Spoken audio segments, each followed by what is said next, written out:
Good morning, afternoon, or evening from wherever you are listening. Welcome back to the Break Evens podcast. My name is Corey, and with me, I have Jack as always. Hello.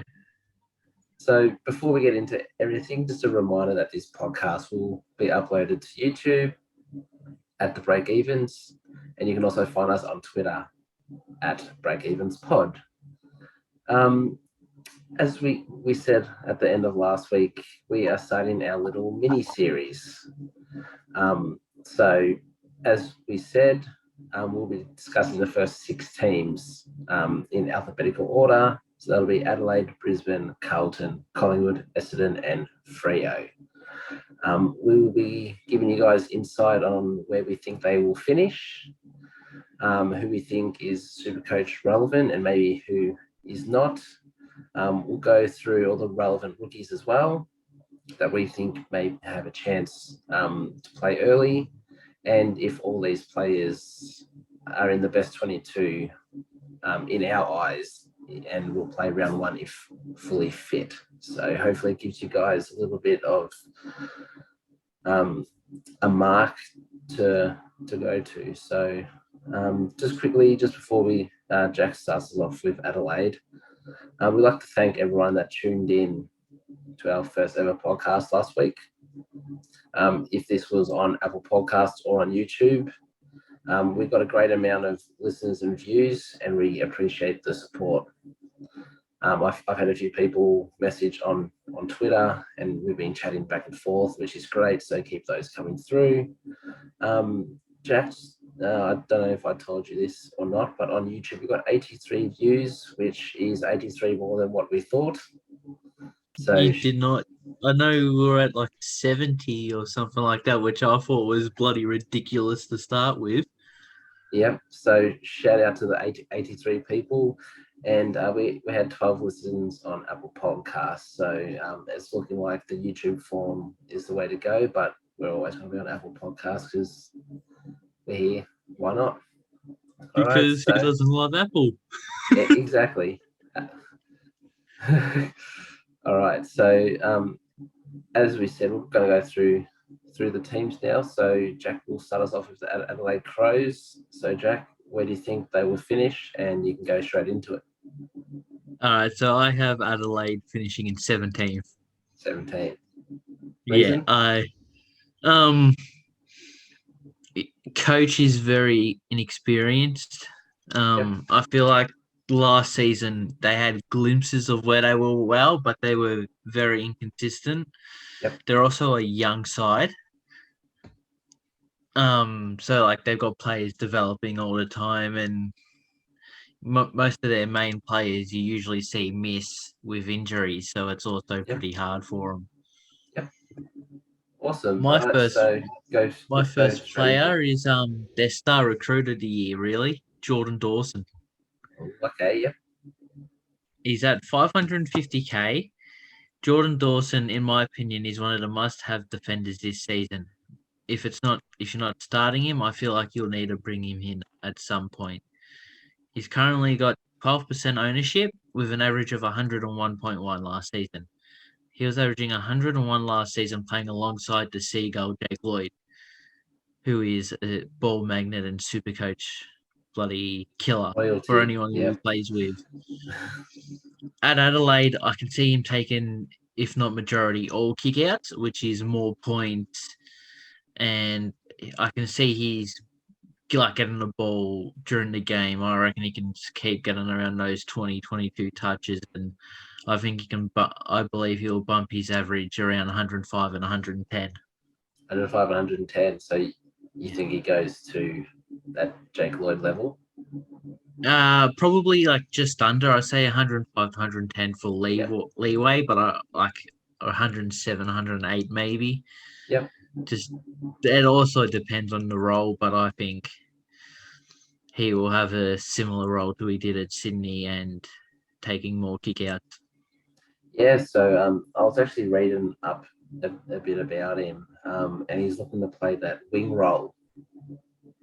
That's Um, yeah, which is where he played at the, I guess, back end of last season with the Swans, and apparently he'll get that rotation inside as well. So definitely, I was going to say it'd be interesting with Brody Smith and Paul Steedsman, who are usually their two wingers.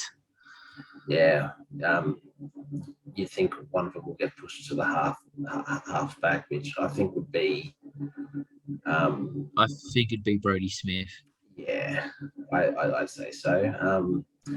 Is Dawson best 22 round one?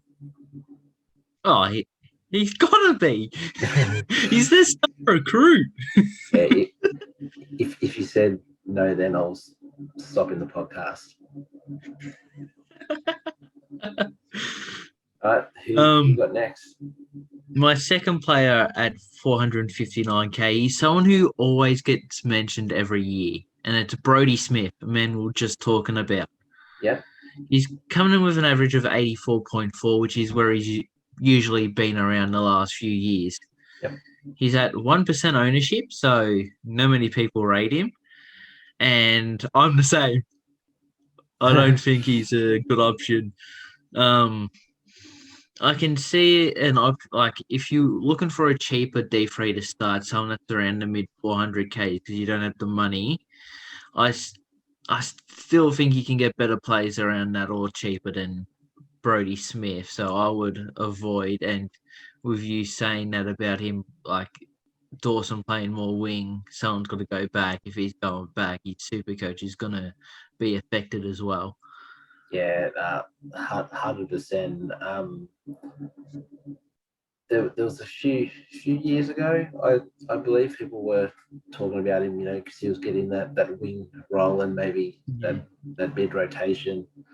But I think if he goes back, I think it's, as you said, hard avoid unless all their midfielders get injured and he gets chucked in there.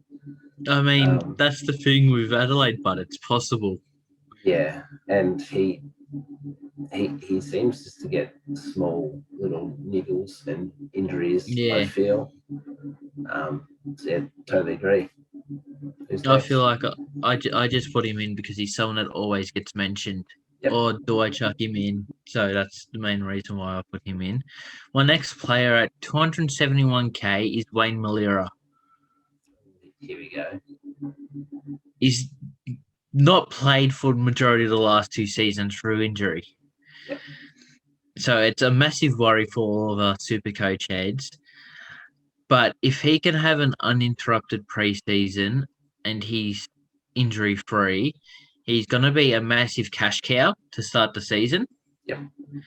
And he could possibly push to be that D8 spot depending on how his body is and how well he's playing.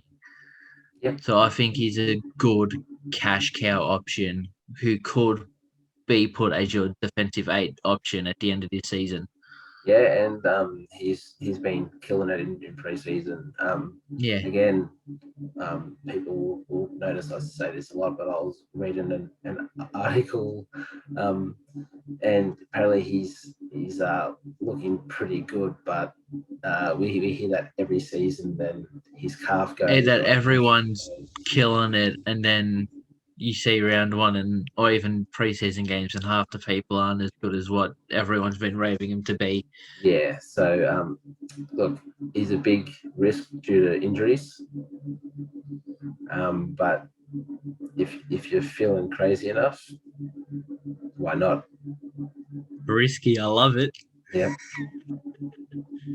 My next player, Rory Laird. He's at 632k, and Rory Laird is usually the first person in our sides. Yep. But the problem is, this season he's a mid only. Yes. And at 632k around there, I personally think there are better players to put in. But he's got a 2% ownership. And he averaged 116.2 last season in the same role. Yeah. So he could easily be a pod choice that could take your team to the next level that most people won't have. So I'm sticking away. I think there's better options. But if you're looking for that point of difference midfielder, that's a primo that you know is going to score well every week, he is a good name to chuck in. Yeah, and I don't think he's going to slow down either. I think, if he does decrease his average, it'll be by 2 to 3 points. But which makes it around 119 as well, which is crazy.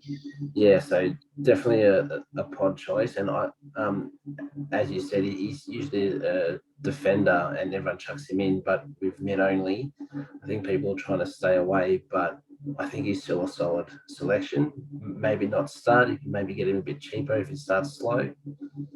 But yeah, definitely a good option. Now, just before you go to the next player, Melira and Laird, are they both best 22 round one if fit? If fit, I reckon they are. Yeah, I reckon Melira will be in. It's a bit like, is he like, what roles is he going to play Melira? Yeah, right, because they're bringing plays in left, right, centre. That's usually around the role that he'd play before his injuries. But I think if he's fit, they'll play him round one. Okay, next. I'm not sure if we mentioned him last night or last week, or I said a couple hours after the podcast or the next day that he's a good, solid pick, and that's Ben Keys. Okay, yes. He's at 560k. He isn't someone who's the first name in sides most people wouldn't think about. He had an average of 103 last season. And he jumped that from about, I think it was like a 60 or 70 average the season before at Brisbane. Yeah. Barely playing. He's come to Adelaide. He's had a full season and he's averaged 103. Yeah. He's young. At 560k, he could be a cheap starting midfielder if you need a couple of plays in that 500k range. Yep. There's someone that you're going to mention later on, I think the next team, that is around the same price and is a must-have. I was going to bring that up after you finish, if we're talking about the same person. If you can't afford 3 or 4 players over 600k, you need a couple of mid to high 500k midfielders. I reckon Ben Keys is a very good choice. Yep. To have. The only thing I can say is, and I don't know if you've put this guy down, but Matt Crouch is back. I have put Matt Crouch down. So the only thing with Keys is if Crouch comes back and stays fit, Laird's not going anywhere. Crouch can only play there. Does Keys get rotated out and doesn't play that full-time mid, and does that take his score from 103, was it? Yeah, it was 103 average. Does that take him down to a 90 just because he's not getting those minutes?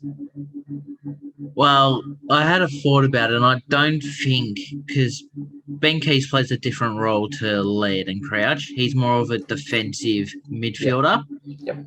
So I think if Matt Crouch comes in and stays, I think you'll still see Ben Keys in there with them as that lockdown midfielder, I guess you can say. Yep.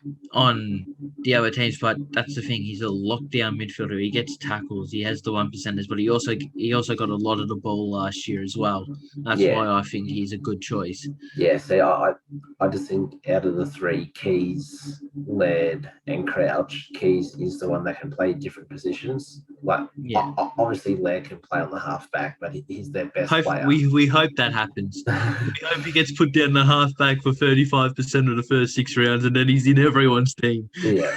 So if Keys goes to the halfback or pushes forward, I think that does increase his average. But Crouch is, one step away from picking a Talking time bomb. hamstring. So yeah. Who do you have next? Which Oh, talking actually, about Matt Crouch. sorry, is Keys Oh. best 22? Yeah. Talking about Matt Crouch, let's put it this way. I'd avoid him. Okay. I just wouldn't put him in at all. I think it's 4 or 5 seasons he's gone down, missed most half season with injury. He's just someone who's always getting injured. Yeah. And like you said, he's back. I've been seeing that people are rating it like he's killing it. How much longer is going to take in the preseason training where he does a hamstring or he does a calf? Yeah. Like, he's a walking time bomb, and I just wouldn't risk him. Yeah, I totally agree. I've seen a few teams with him in, and I'm just thinking, what was he priced at? Sorry. He's around 448 to 460k. I'm not quite sure. So if he goes down with an injury, you're gonna have to either downgrade to a rookie, and then you're like, I guess, a primo. You're a primo down on everyone, or you do one downgrade just to upgrade him, so you're wasting trades. Yeah. If he is fully fit, he has showed he can go big. He's a gun. But he is a handballer. He hates kicking the ball. Yeah. It's like he's allergic to kicking. So a bit like Clayton Oliver a couple of years ago. Yeah, so if he does that, he's really max 100, 110, where, if you give, like, let's say Bond, who might not get, as many possessions, but he'll score 140 just because he kicks the thing, so. Oh, yeah. Yeah, best 22? If he's fit, yes. He's fit, yeah, cool. My next player is Riley O'Brien. Yeah. He's at 520k and he had an average of 95.7. He has a 2% ownership, and if you're going for a big ruck like one of the top 4, Nick Nat, Gawn, Grundy, Darcy, and someone cheaper, I think Riley O'Brien's a great choice. Yeah. He showed, I think it was last seat, like the season before or the season before that, where he averaged, I think it was like 105, 107, and everyone was like, oh crap, we need to get him in. He's a gun. Yeah. And with Adelaide's midfield just getting better, like you said, Crouch if he plays, Keane, Laird, Dawson, all these names who can win the ball. Riley O'Brien, who's mainly a tap ruckman, his points go up more because he'll be getting those effective tap outs to those players. Yeah. It's also Sloan, I forgot to mention. Yeah. So, as you said, it was a down year for Rob. We saw him, as you said, 2 years ago, averaging above 100, and we were all like, okay, we have a young guy that could develop and go past Grundy and Gawn. Last year was a weird one though. He just didn't stop. He started really slow, and then started to pick up. I don't think he's a starting option, just because you got Gawn, Grundy, Darcy, and then apart from that, then you're looking at your Wits and Bruce and possibly Max Lynch at that lower end, where him and the Big O are in that middle. And I think I said it last week with Big O, if the big guys do go down, could be a possible replacement.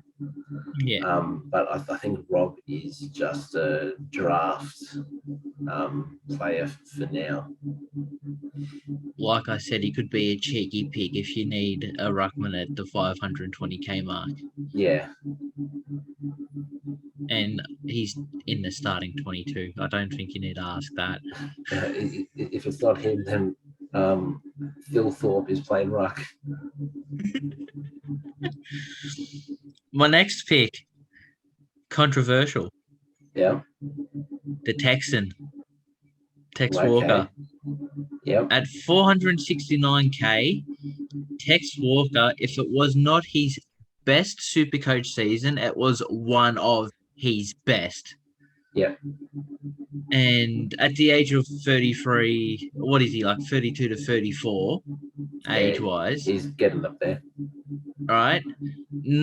Everyone expected him with his last few seasons. He's done. He's got to retire. Right? He's finished. He averaged 86.2 last season. But his first 7 rounds, I'm pretty sure were all over hundreds. He was kicking 5 to 7 goals a game. He was unstoppable.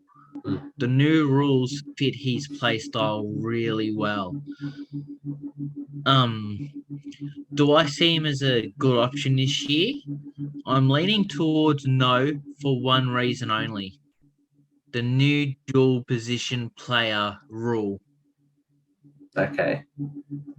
He averaged 86.2 last season, which you're thinking a forward, that's pretty good. He's had high 100 scores and he's had a couple of low ones. Yeah. But an average of 86.2 with this new dual player position status, are we going to see, like you said last week, these midfielders being changed to a forward, which just makes players like Taylor Walker useless to have? Yeah. And you also have to think at the end of last season, he had the whole racism scandal thing. Yes. I really didn't want to bring it up. Sorry, guys. No, is he going to play round one? Is he going to miss? And what's the mental side of that? I think we've seen the very best of Tex Walker, but I don't think that will continue at all. Yeah. He's definitely starting round one, but I can't see them making him miss round one. He's done his time. His suspension, I should say, not his time. He didn't go to jail. But yeah, like I said, it's a risky, and with this new dual position, I'd say no. But he is a solid name to look at if he can continue his form from last season. Yep, nice. My last Adelaide player, and it's the only rookie I could really think of that I think is a chance. Yeah. And that's Josh Shelley. I think I said that right. I could have butchered it. Yep, Shelley. He's at 184k, one of the more expensive rookies when you look at it. But draft night, I'm not sure if you watched it or not. I watched both nights. Mm-hmm. Everyone was talking so highly about his ability, and they were talking about how he was an ex-soccer player, I think, for Melbourne City. Yeah. And they're like, his soccer ability, his agility, and his balance, all that stuff he got from soccer, he took to his junior or senior footy year for the NAB and impressed everyone. Yeah. He's a massive goal sneak and I do believe he could definitely play round one. Yep. But my one problem is, are we looking at Jimmy Rowe 2.0? The one thing they said was he wasn't a high possession getter, but he was a goal sneak. And everyone last year loved Jimmy Rowe. And after I think it was round one where he scored 117, he was around that 60, 70 mark most weeks. And that was just mainly because he was kicking 2 goals a game. Yeah. I think the difference with Shelley is he's also a midfielder. And what you're talking about, not being a high possession getter, I think that's because he plays a lot of small forward roles. Yeah. So if he gets rotation into that midfield, that'll be helpful. And if he kicks that 1 to 2 goals a game, he will be decent, but at that higher price, do you want to pay that? It's a scary forward, Yeah. especially when there's a lot of signs that he could be a Jimmy Road type player. Yeah.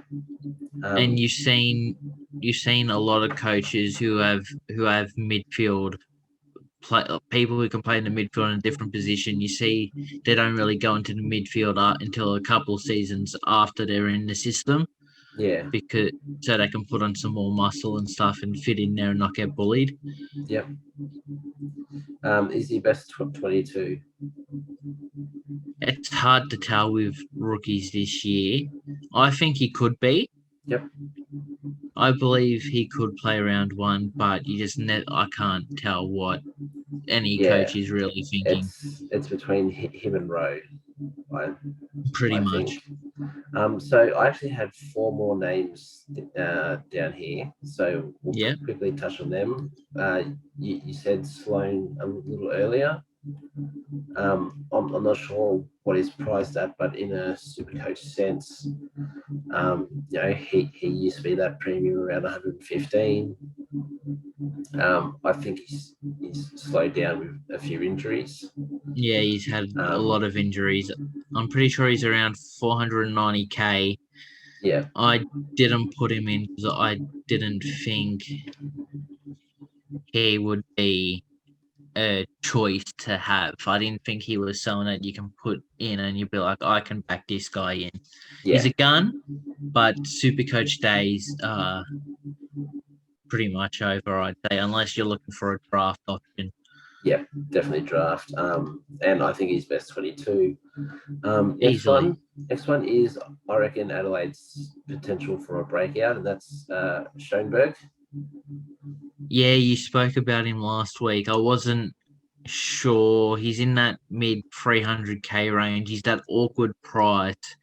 Last year he was a mid forward, but now he's just a mid position for Supercoach. So he is expected to play a whole bunch of mid time and off the half back.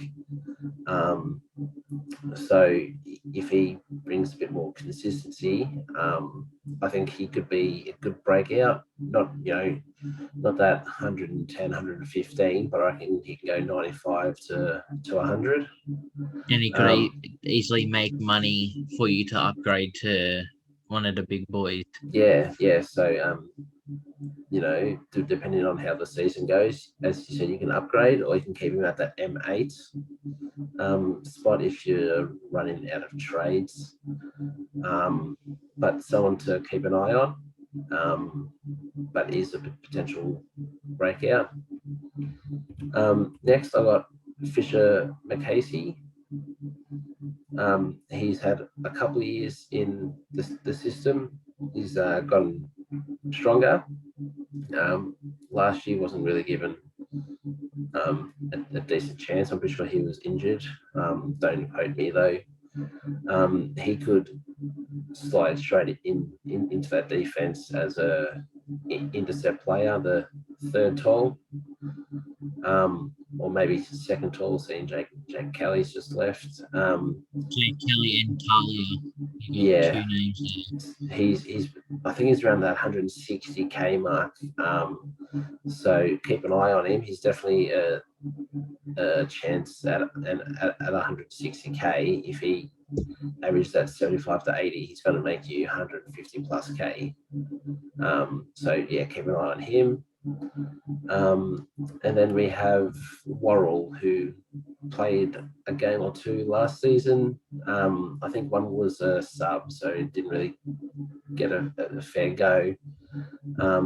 He's definitely an opportunity to play this year. And I believe he's at 123k. I think so, yeah. If not, he's at 117 anyway. And if he's named, he could be a great bench option. And if he gets that 60 to 65 average, that's a 100 plus K. So, and the same goes for Pedler. And if there's a chance to go either of them, I'd probably choose Pedler over Worrell. But yeah, so that's all I had on the other Adelaide guys. I don't know too much about their rookies, so that's why I said Shelley's the only one I really know of, and that's because I watched the draft night.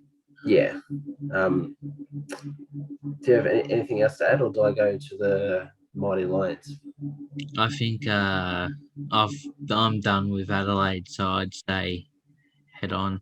Awesome. So I'll move on to the Brisbane Lions. I've got them finishing top. And I think it's premiership time down at the Lions, or up at the Lions, because we're in Victoria.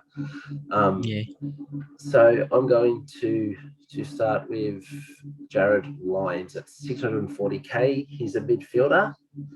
The last 2 seasons, Lyon has averaged over 110, with an average of 110 and 117 last season.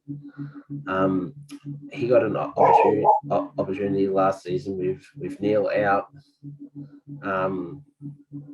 for majority of the season. So he was seeing those CBAs that are Supercoach Gold. I feel like he goes under the radar a bit because you have those other big names, like Neil, Zorgo, McCluggage, those guys. This is good in a way that Lions will almost never get tagged by opposition, and he'll just be able to roam free and do his thing. He rarely misses games, and he's only in 2% of teams at the moment, so he's a great pod selection. Well, can you class him a pod at 640k?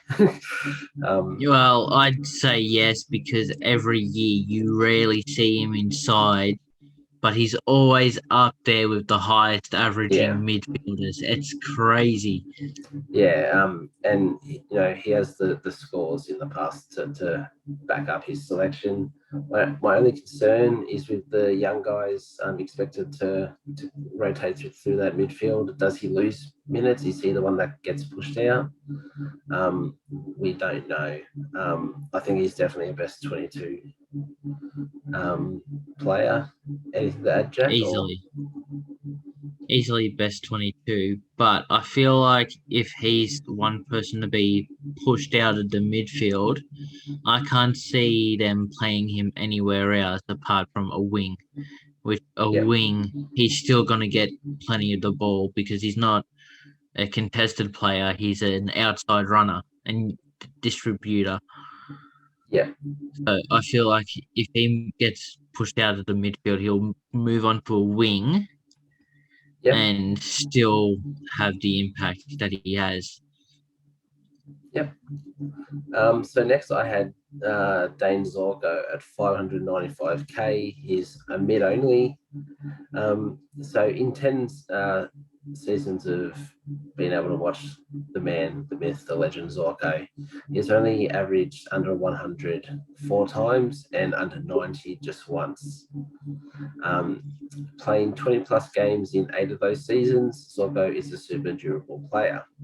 He's in 1% of sides at the moment and playing a mid-forward role. I can sense a little bit of a decrease in mid-minutes and Supercoach scoring. Those decrease in mid-minutes just give those young guys an opportunity, which is what we spoke about with Lyons just then. He will obviously still get a run in the midfield. If they start to fall behind in the midfield, they just got to chuck him straight in. He's that sort of player. He's heading into the season at a ripe age of 33. Is he 33 already? Yeah, I feel that Jeez. his fantasy career might start to take a hit. And at a mid-only option, I don't think he is relevant at all. But I do think he's best 22, obviously. Oh yeah. What I would say is, like you said, they want the young guys to go through the middle. Do Yeah, you see him hitting that 35% mark, dual position change to a forward? he could, yes, but saying that if there's a decrease in average, and with the I DPP, he's going to still have to average 95 to 100, which I think he I might drop down to an 85, 90. I think if he gets a dual position status, and depending on how they do the midfield rotation, I think he's obviously no one not to start. Yep. But if he gets that dual position and if he's, playing a similar role that he did last year, maybe a little less mid-time minutes, I still think he's someone you could bring in as a forward if he gets it. Yeah, I mean, I think he's a good option with that, but you never know. If you have injuries in the forward line like we did last year, definitely an option. So next I have Daniel Rich. For some reason I forgot to put how much he is, but I think he's around that 564k mark as a defender. Yeah, he's one of the top. Yep. So he's above Aaron Hall. Yep. So the man with eyes too close together and a 90-meter left boot. He's only in 5% of sides, and he's coming off his best Supercoach season at an average of 107. He takes the majority of the kick-ins, and I think this is why we saw that score increase and that average increase last season by 18 points. I don't see him going 107 again, but definitely see him going between that 100 and 105. So it's not a massive drop-off, but I don't think he can back it up. He is a great selection just due to the amount of kickouts, and he runs that 10 to 15 meters and then kicks at 70, so he gets meters gained, which is just more Supercoach points. So I think he's best 22, and maybe not a starting selection because you could get him cheaper.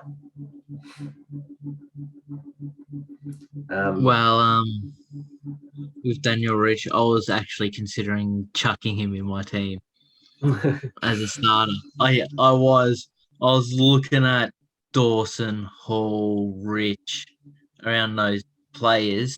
Yeah, I've got Hall at the moment, but I rate Daniel Rich. I don't know how many times I've said it, even like not just Supercoach wise, because he's always been around that 90 mark, Daniel Rich. But with that new kick-in rule, he's kicking it into the bloody centre square off a kickoff. Yeah.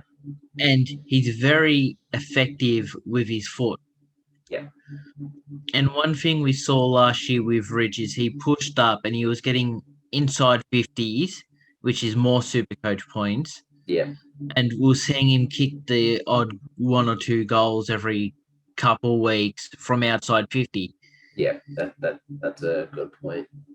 He is a very good defender that I reckon everyone will most likely have at the end of the year. Yeah, he's the sort of player when, if he doesn't take that intercepted mark, the person that does looks for him straight away because he knows that absolutely Rich can use it. So my next pick is the suitcase, Hugh McCluggage at 544k. He's a mid-only. Much like Lyons, Mcluggage flies under the radar and will never see a tag. He's in 1% of sides and has surpassed the 100-point mark in the last 2 seasons. He's more of an outside mid at the moment, and is that link man that pushes forward and hits the scoreboard on a regular basis. I feel similar to Lyons and Zorgo. He won't get that inside mid-time that may affect his scores just because Neil is back and those young kids. But he works hard enough around the ground anyway, so it shouldn't differentiate too much. He's a super durable player and has a great IQ. Another man that I don't see as a selection at the moment, just because the next person I'm going to talk about, who's a K less, I feel like he's a must-have. Well, with McCluggage, you saw him last season. He played majority wing. Yeah. But my one problem with McCluggage is he said he hit the scoreboard, but he doesn't kick many goals. I think he went something like 7 goals and 15 behind at one point last season. He's very inaccurate when he has a set shot. He gets plenty of chances around that 30 to 40 meter mark. He just hasn't been able to finish. I reckon he's going to play a very similar role to he did last season. Yep. But he will only become an option where you're like, oh, could I put him in if he's kicking those goals and not getting behind? Because the chances he gets if he's kicking goals, his score's going up 115, 120. Yeah, see, the thing is, he gets those opportunities. Another thing is, I think he's still another year or two off of becoming a must-have. He's showing the potential to be a big boy. I'm going to predict this 2 years early, but in 2024, McCluggage will be the highest averaging midfielder in the AFL. So I'll now move over to my next player, which is Lachie Neale. At 543k, he's a mid. Actually, just before I go on, McCluggage, best 22. Easily. So Neale, the ex-Brownlow medalist, had a horror run of injuries, and it took to the end of the season from the start to work back into it and look like the old Neale. With 51% ownership, you have to think, will it hurt you more if you don't select him? You know, people are worried about his injuries, but if over half the competition have him, if you don't select him and he goes off, you're already behind half the competition. With scoring over 110 in 4 of the last 7 seasons and over 120 and 130, so over 120 twice and over 130 once, if he gets back to that sort of form at a price of 543, absolute bargain. And in my opinion, he's just a lock pick him. And he's best 22. Just going back, when I was talking about Ben Keys, the reason why I said if you're looking for 2 people under that 600k mark, it's because of Lachie Neale. Yeah, he's the must-have. Yeah. There's not much more to say. Everyone knows what he can do. So just Lachie Neale's a bloody gun. Yeah. So I'll go to your favorite Brisbane player, the Big O. Yes. 509k ruck. So Neale best 22. I'm not sure if I said it, but I shouldn't have to say you did, it. but yes. Neale. So yeah, Big O, 509k ruck. As spoken in last podcast, Big O has taken a step up last year, and he has a chance to elevate this even further in 2022. He's been said to be the hardest work at the club and always looking to improve, as I said with the Matty Rowell notebook last podcast. For him to increase his average, he'll need to be more consistent, especially against the younger and undeveloped rucks. He seems to elevate his game against the big 3, but he needs to take that mindset into every game, which you brought up last week. At this stage, he is a massive pot at only 3% ownership.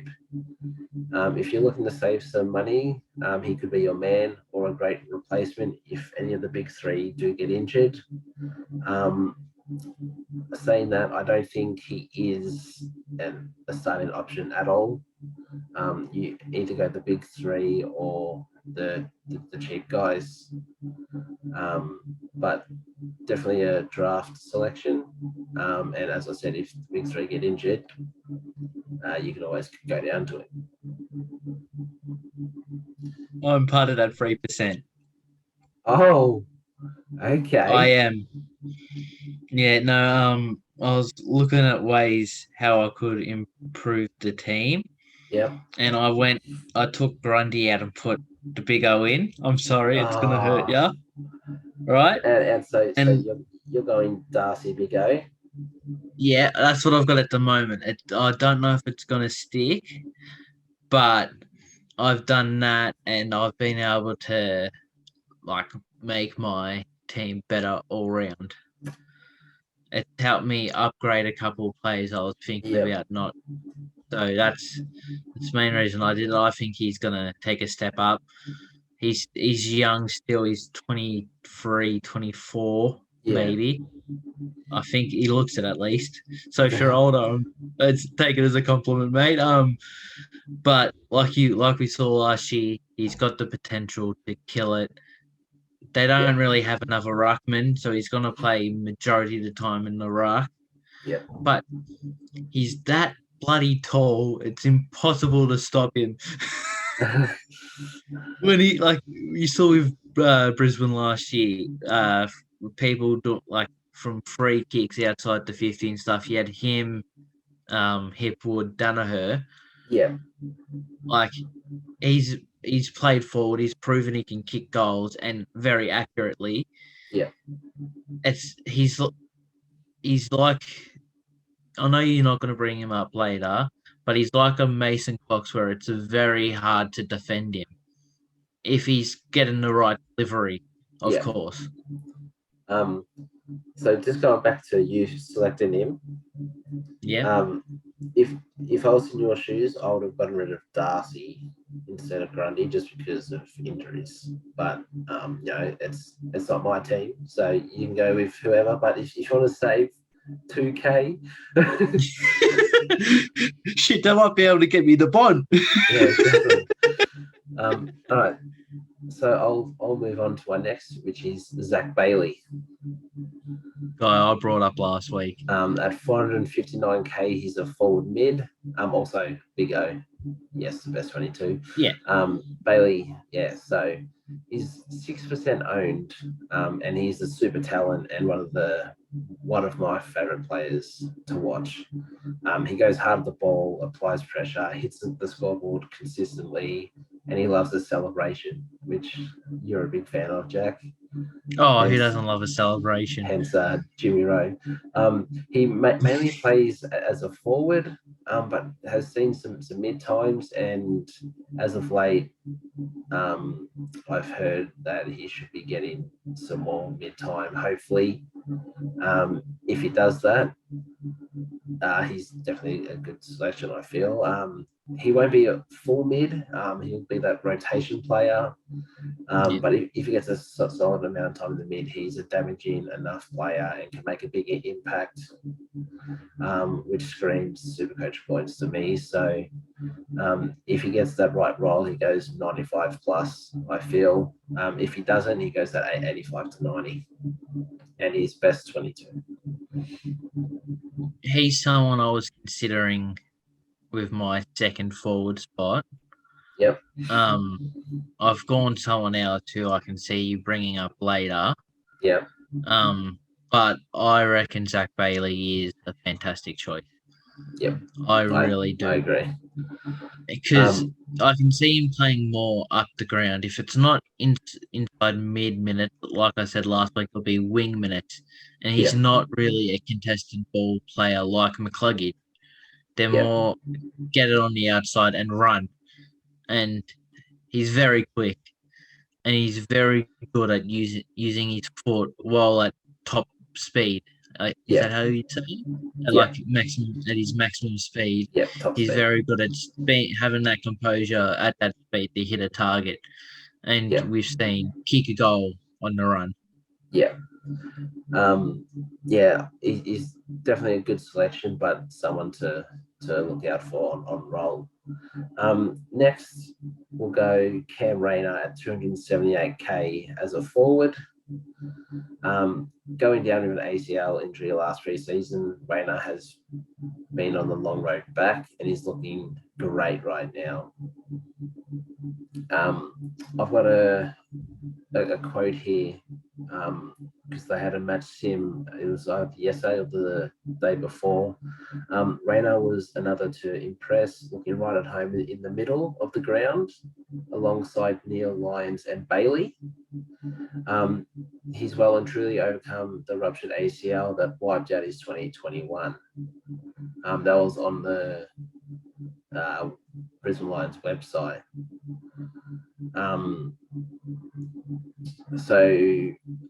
This gives me great hope going into the 2022 season. And if he stays injury free, I feel like Rayner is a must-have player. He can go 90 to not 95 plus, which is going to make you 200k. And at the moment, he's in 24% of sides. Anything quick to add there, Jack, or is he just a must-have pick? I think he's a must-have. Yep, I totally agree, and he's definitely best 22 if fit. Next, I'll go to another mid-pricer, Jared Berry at 268k as a midfielder. Riddled with injuries over the last few seasons, Berry is looking to get back to the form that saw him average in the 90s. He's a tough inside mid that tackles hard and racks up plenty of the pill. He's expected to get more mid-time this season, as last season they sort of just brought him back and chucked him in that forward line.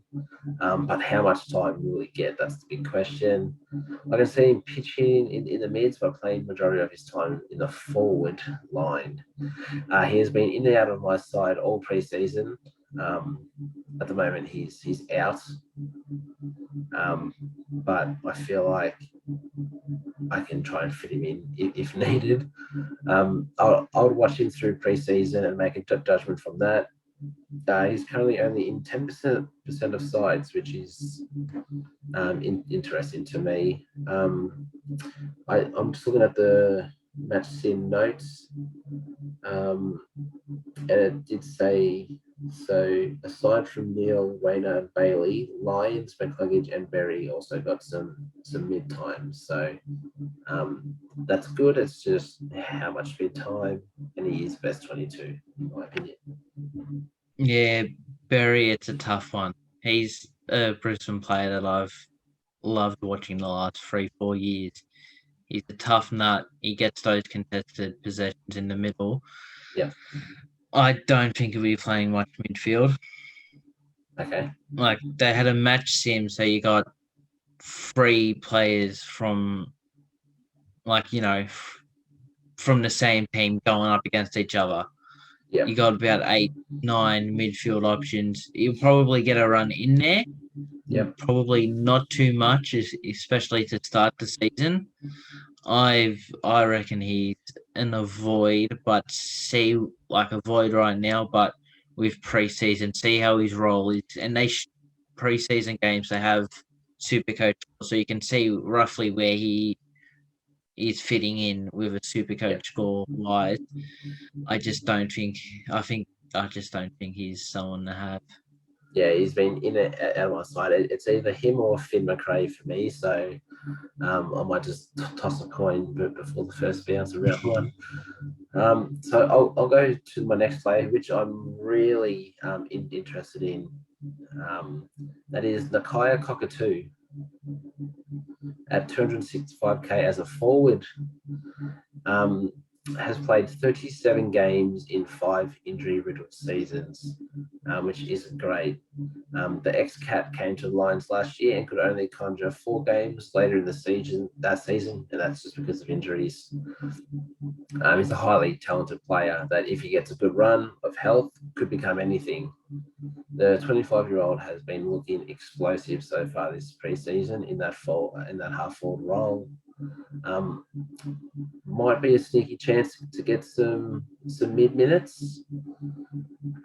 He's in 2% of teams at the moment, and could be another mid pricer we just look at. And he's 10k cheaper than Cam Rayner, which if you want to save some bank there, Jack. So I've just saved you 12k with Grundy and now Cockatoo. I do have something here. So spending most of his time forward, Cockatoo was also thrust on ball for a handful of centre bounces. He became more involved in the 3 15-minute sections that they played, linking well between the midfield and forward line, using his power and speed to find space.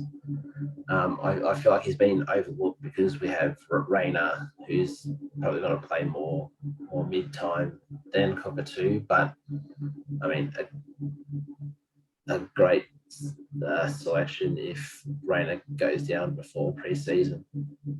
I think it's not just because Rayner's 10k more expensive. I also think, especially like me, I'm sorry his name, but I'm too scared to chuck him in because he's someone who's consistently been injured. Yeah. Like I said with Mcrae before, it's just like if he has a full season and someone's backed him and he kills it like he has been, good job, and like well done for having the courage. I just personally don't. Yep, no, I mean, yeah, it's just injuries, but keep an eye on him, definitely. I do think if he's fit, he's a very good player. I do think if he's fit, he's best 22. Yeah. I've got 3 more lines here, which I'll quickly go through. Caden Coleman at 263k. I was going to say, if you didn't mention him, I was going to bring him up. Yeah. I think he's going to go off. Yep, so playing 18 games in 2 seasons, Coleman has always been rated at the Lions due to his aggressiveness and want to get the ball. He's played majority in the forward line, but he's said to be given a halfback role, which I think he had at the end of last season, where I think he will be benefited with an 80-plus average. He's a smart young player that still needs to work on his decision-making, but there is no doubting his skill and go-forward attitude. At 5% ownership and with DPP, I think he could be a great option. Anything quickly to add there, Jack, or just you're on him? Is he in your side? He's not at the moment. He's someone I'm heavily thinking. Yep. I'm going to watch closely preseason games, but I think he showed at the end of the last season when he played halfback, he got a lot of the ball. He used it pretty well most of the time. And his Supercoach scores were around that 70, 80 mark. Yeah. Off the top of my head, I think he's someone who could possibly have a breakout. Yeah. All right, I'll go on to. I've got 2 rookies here. Darcy Wilmot, 139k defender. Also Coleman, best 22. Yes. Wilmot is a small to medium defender that excels at breaking the lines and distributing the ball with his foot. The way he plays is Supercoach friendly, and he can definitely average around that 75-point mark if given the opportunity. His only problem is breaking into an established team like Brisbane, and especially their back line that is always very strong.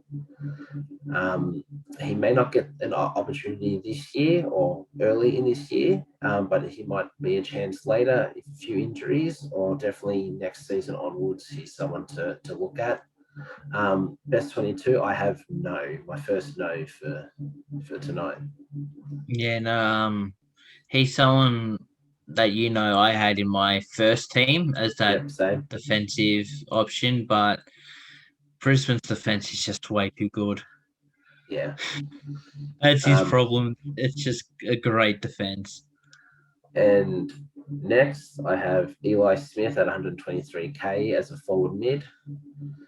He's been described as a really consistent inside mid with great ability to find someone by hand and has the strength around stoppages and ability to get clearances at a high level. He hasn't been able to get a run in an improving side, fighting for that premiership in the last few years. And I think he's had a few injuries as well. That's kept him out, unfortunately. This year could be the year where he gets a run. The way he plays is definitely someone the Lions could benefit. Having in that midfield, if given the chance, he's a great selection for our benches, and he currently sits at 11% ownership. The only other one I'd maybe put in there is Harry Sharp, but I think Smith will get a chance over Sharp.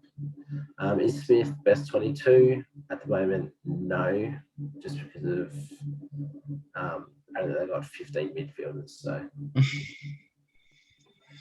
that's all I had for Brisbane. So Jack, will move you straight on to the Cherra Blues. Oh, sorry, Carlton Blues. Off you go. So what was you said Brisbane were top, didn't you? I said top. Yeah. My Carlton ladder prediction, I have Carlton finishing 10th. Oh, okay. I think I had them 7th. This is nothing it's not that they don't have the talent. I just think they've got problems up above, the CEOs and stuff. Yep. Every year they've got a new coach. How are the players meant to settle in and perform when every 12 months they're getting told to play a different system? Yeah. Coaches and systems mean so much to any sport. So I have them finishing 10th because I reckon they're either gonna have a strong start and slow finish, or a slow start and a strong finish. I'm leaning more towards the slow start. Yep. I can see Carlton making finals in the next 2-3 years if they back Michael Voss. Yeah. If Teague was their coach this year, they would have been top, probably 6th, 7th in my ladder predictions this year. It's just that I don't know what they're thinking up above, changing coaches every year. Yeah, I do rate Voss as a coach highly. He's a great football mind. Yeah, totally agree. All right, so do you want to go through players? I've written 15 players here that I think for Carlton. So whichever ones you don't choose, I'll just talk shit about them for a little bit. Off you go. So my first player, someone who you'd look at and you'd be like, he's a class player, but he's not a super coach option. Until last year, Jacob Wiedering. I think he just got promoted to vice captain as well. Yep, along with Walsh. Yeah. He had a fantastic year down back for the Blues last season. He was their standout defender. Usually he would be second fiddle to Liam Jones. Obviously, Liam Jones isn't playing this season, but he had an average of 94 as a key defender.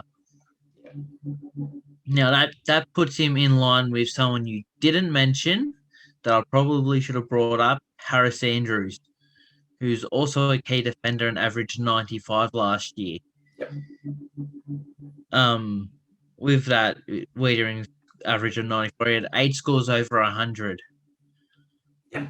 For Wiedering to be a genuine option this year, I feel like he has to bump it up to 100 to 105. Yep. Supercoach average. At 512k, if you don't have the money to get the big free defenders, I think he's a great pod choice for your team. I think he can go to the next level because he's young and he's improving every season as well. Yep. I think with Jones out, I think that gives him a few extra marks, and maybe a few extra kickouts. I'm not sure if Jones took kickouts, but if he did, I reckon I'll just go all to Wiedering now. And with Doherty, sadly not playing. they've come out and said there's no expected return for Doherty, so I think we just put a line through him. Wiedering, I think maybe not a start, but maybe around the buys if he's firing. Like I said, if you don't have the money for the big free defenders at 512k, he's someone you could chuck in to start. It's just about how you set your team up. Yeah. My second player is he best 22, Jack? No, he definitely is. Who we got next? My second player is my first of two rookies I have for Carlton that I can point out and say that I think they're going to have an impact. Yep. And that's Brody Kemp. He's currently in my side. Okay. He's at 156k. He's one of the young, exciting players on Carlton's list. And I've asked my Carlton mates who watch closely and care a lot about the club, what they think about Brody Kemp, and they think him and Liam Stocker are two that are gonna go crazy. Mm-hmm. I don't have Liam Stocker on the list, so that's why I brought him up then. Yeah. Brody Kemp played 2 games last season. He averaged 36. So that probably scares a couple people away. Yep. But he's a rookie price player that looks like he's going to play round 1. I would say see if he plays preseason and how he plays preseason, but I think he's a genuine rookie defender to start this season. Yep. As I said, I've got him, but it's between him and Charlie Chester for West Coast. So, watch preseason. Who's your next one? Samuel Walsh. I don't think his first name's Samuel, but I had to sound professional. Yeah, Samuel makes it sound so much better. Yeah, he's at 637k. He was one of the top primos last year, and he's priced as one of the best players in the comp, which he is.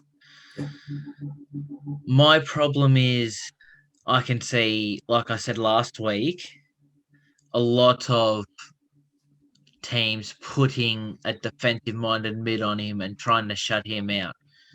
And last season, when he had those players on him, he was scoring between 70 and I think low 90. He wasn't doing.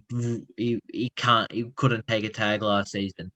I don't know if he's put on muscle and he's able to body people. I'm not too sure. He doesn't look like he's someone who is, but he did average 117 last season, and that's something you can't ignore. On that, in most cases, he was able to beat the tag. There was a few that got on top of him, which is where you want him to improve. But he's got the tank. He can outrun anyone. Yes. So I think if you're worried about the tag, you might have 1 or 2 games maybe, but most games I reckon he's going to break it and still get that 100 to 110 at a minimum. I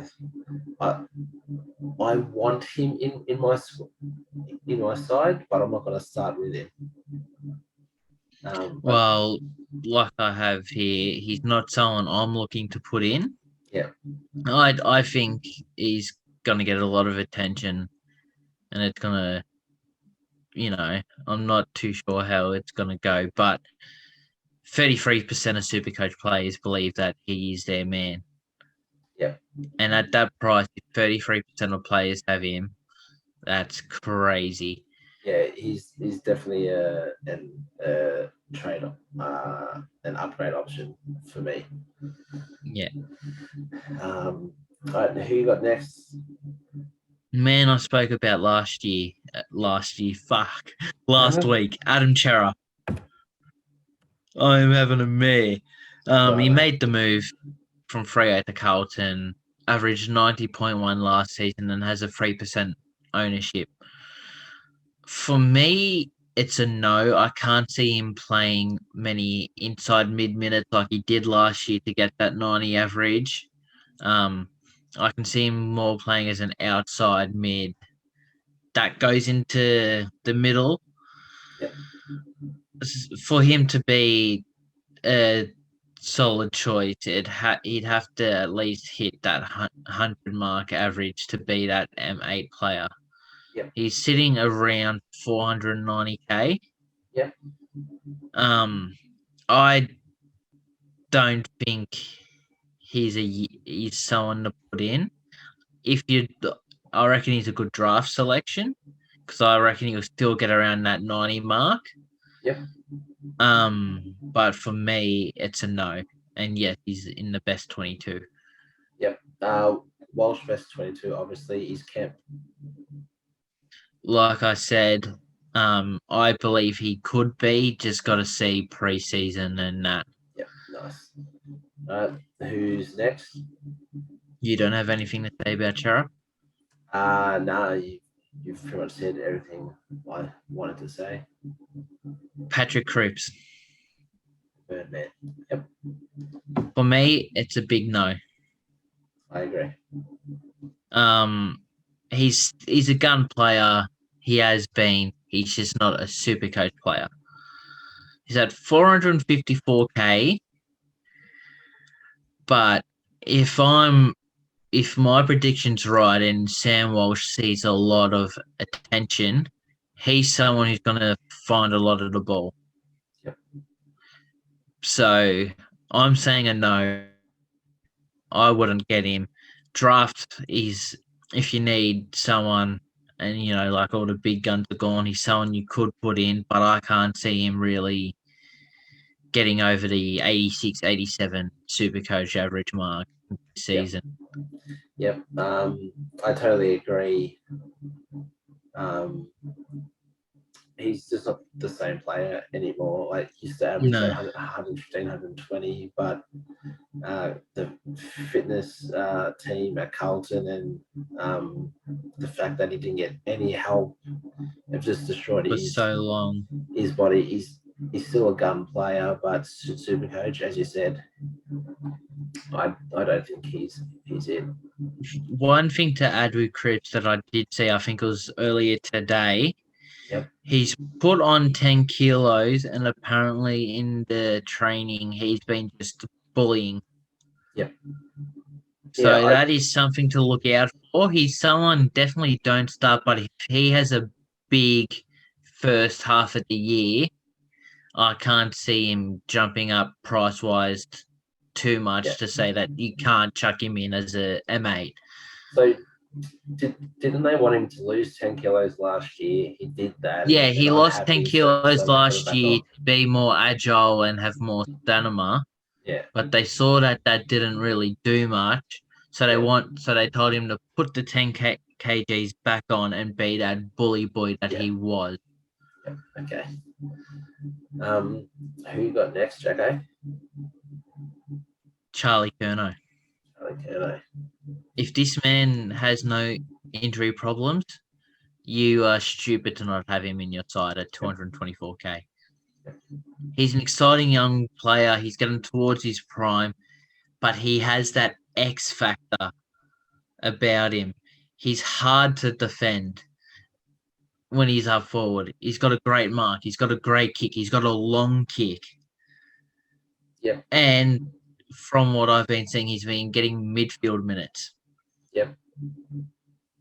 Add that just means his possessions are going to go up. He's going to kick his goals. I just think he could easily be a Joe Danaher, Jack Steele, Aaron Hall type mid-price forward of last season, sticking in your teams for the whole season, averaging around 95 to 100. Yep. Yep. Curnow's someone who I'm looking to try and get in. He will be in my side. It just depends on what I do with my rucks. That's what I did. That's one thing I did with Grundy going down. I've got the free 200k forwards. No, I think it can be a very good selection if fit.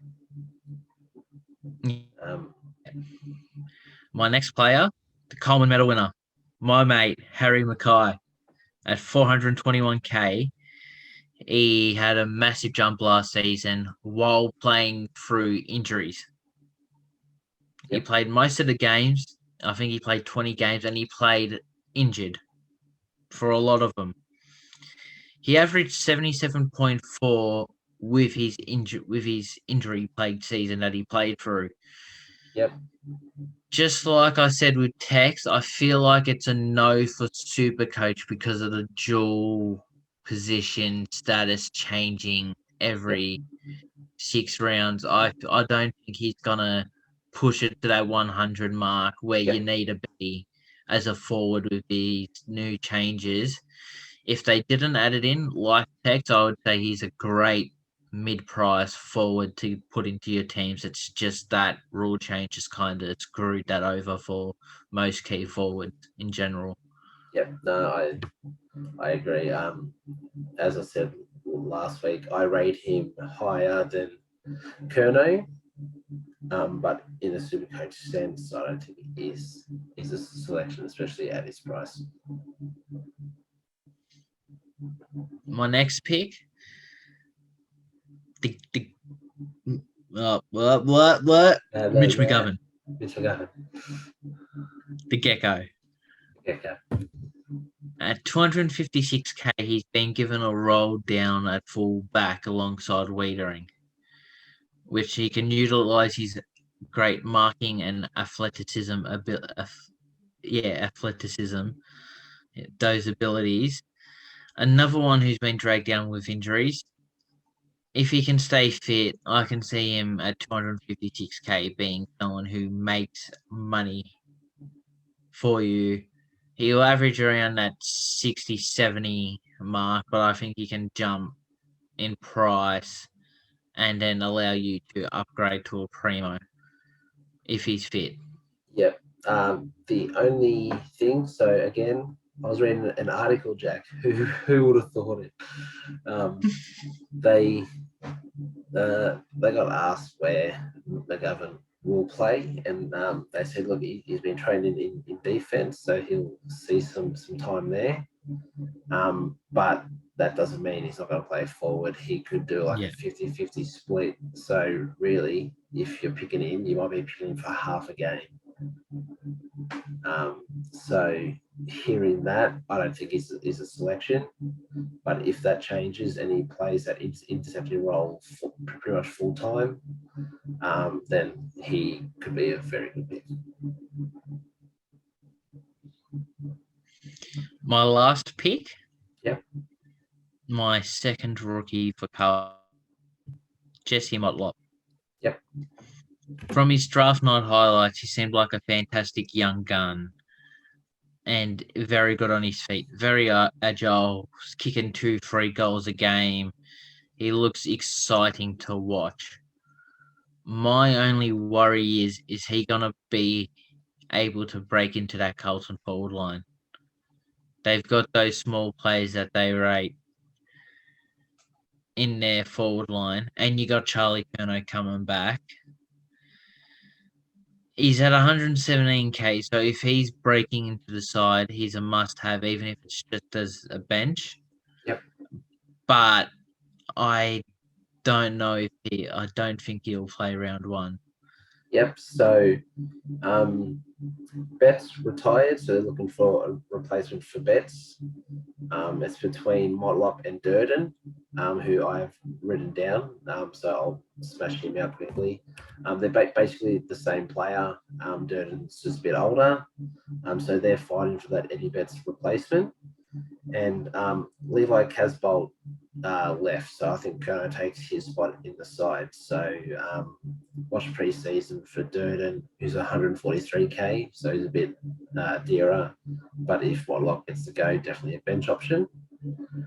Another person who would be fighting for that role wouldn't Zach Fisher? Well, he's or would he be higher up? Yeah, half forward, he's not already pocket. best 22, so we don't really have to worry about him. He'll get a game. It just depends where. Quickly, I'll just go through the other 5 players I had. Saad, everyone tries to pick him each year because I think he's going to break out. I think he's a draft option. It's very tough. His role screams super coach, but him as a player does not. He just seems not to get enough of the ball, so that's his only problem. He's a good, exciting player. He's just not a super coach player. Yep. Next, I've got your boy Nick Newman. Yeah, With Doherty out for the season, I think that's the Doherty replacement. I'm not sure how much he is, but I think he's around that 459. I think. Yep, I think if you're going four people in defence with so 4 primos in defence, I think he could be your D4. Hewitt, which I spoke about last week, he's got to get that mid time at 399k, if I remember correctly. 399k, I don't think is a selection, but someone to think about, especially for draft.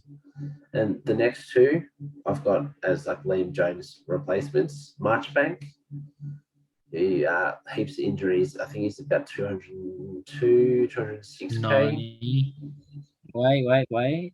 Let me just try and find his name here. I think he's 206. 209. 209. Marchbank could slide straight in, and he can easily average 80 plus super coach points. So if he stays fit, I think he's a definite option if you want to go a bit dearer with the rookies in defense. And the last one is Oscar McDonald, who used to play for Melbourne. Yeah, Melbourne. He is a known player, has done it all for Melbourne. He could take that Liam Jones spot in the squad. But he could also take that Casbolt spot, and we saw last season in pre-season. I don't know how he wasn't getting games, but he kicked, I think it was 4 or 5 goals in the pre-season game. Yeah. As a key forward. Like he can go down back and do well. He can go up forward and kick goals for fun. It's just, will they play him? He seems like someone who never gets a guaranteed spot. He's always fighting for a spot. Yeah. I think you go Kemp and Marchbank over him. So that was it for Carlton, yeah? Just going back on Nick Newman, 477k. 477k. But my worry is he always seems to have a serious injury and miss 6-8 weeks. That would be my worry with him. Yep, I totally agree. All right, so now I'll go through my pies. I've selected 44 players because I think they're all good. No, I'm kidding. Mason Cox is your captain? Of course. I've got Collingwood finishing 15th, which is, I said this to you a bit earlier and you thought it was a bit high. I just think we have... I just think we're going to develop and win a few more games. That's why I got us at 15. Yeah, no. I was being a bit sarcastic as well, saying you'll finish last, but you got to have a laugh. Yeah, so I'll start at the very top with Grundy. I have an article on him as well, so let me just quickly get that up. Meanwhile, bloody articles. Here we go. So Grundy, 627k ruck, his best 22, obviously. What is there to say about this guy? His last 4 seasons, he's averaged 130, 130.5, 120, and 115. Has been a must-have selection each year. He usually averages between 15 to 20 disposals and 30 plus hitouts. He has great hands, low to the ground, and can take the big marks over his head. For a big man, he's got a pretty decent foot on him. And he has the tank to go with it. If anyone knows Grundy, he's a super hard worker, helps push back. But what I was just about to say is he needs to start to push forward a bit more, because the only thing he needs to improve is pushing forward and trying to hit that scoreboard more frequently, or being that link-up man, or that kick in, I guess, to the forward line. He's currently owned by 37% of people, which I think is a bit low. And hearing that he has shed a few kilos, he's a must-have. And I think, he's an R1 or your R2. If he was able to push forward, I can see him easily averaging 125 to 130 plus, and could become the highest averaging player this season. So I've got some notes from a news reader or reporter, spoke to Craig Mcrae and asked him about Grundy and him losing some kilos. And what he said is he's had an outstanding pre-season and he's really setting out on the track. I want Brody to connect with the midfielders, so that's a real focus for him, spending some time making those hitouts an advantage and connecting in other ways. He just wants to be the best version of himself, which is real strong, athletic, and a hard-running midfielder. We give him a clear role and clarity around his role so that he can execute better. I was fortunate to coach Brody when he was young, so I've got a relationship with him and know what brings the best out of him.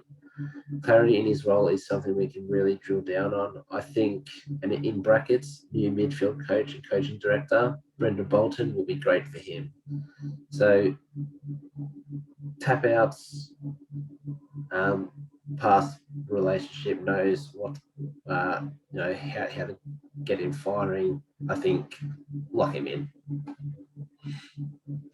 I have one worry on Grundy.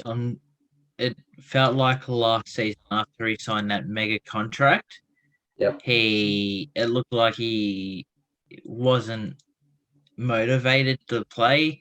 Could be it was the end of season and you weren't in final contention or not, but it looked like he just gave up and he was having scores of 70, 80s. Can we see that happening again if he's out of contention of finals? I think that just comes down to our coaching staff last year was shocking. I like the look of our coaching staff now. You've got a great coaching staff. You got Lepich to help with your defense. It's nuts.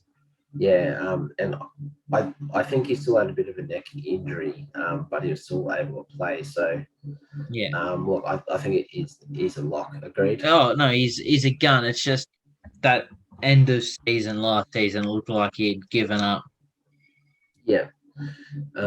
Okay, so now I've got Jack Crisp, 571 defender midfielder. I think he's best 22.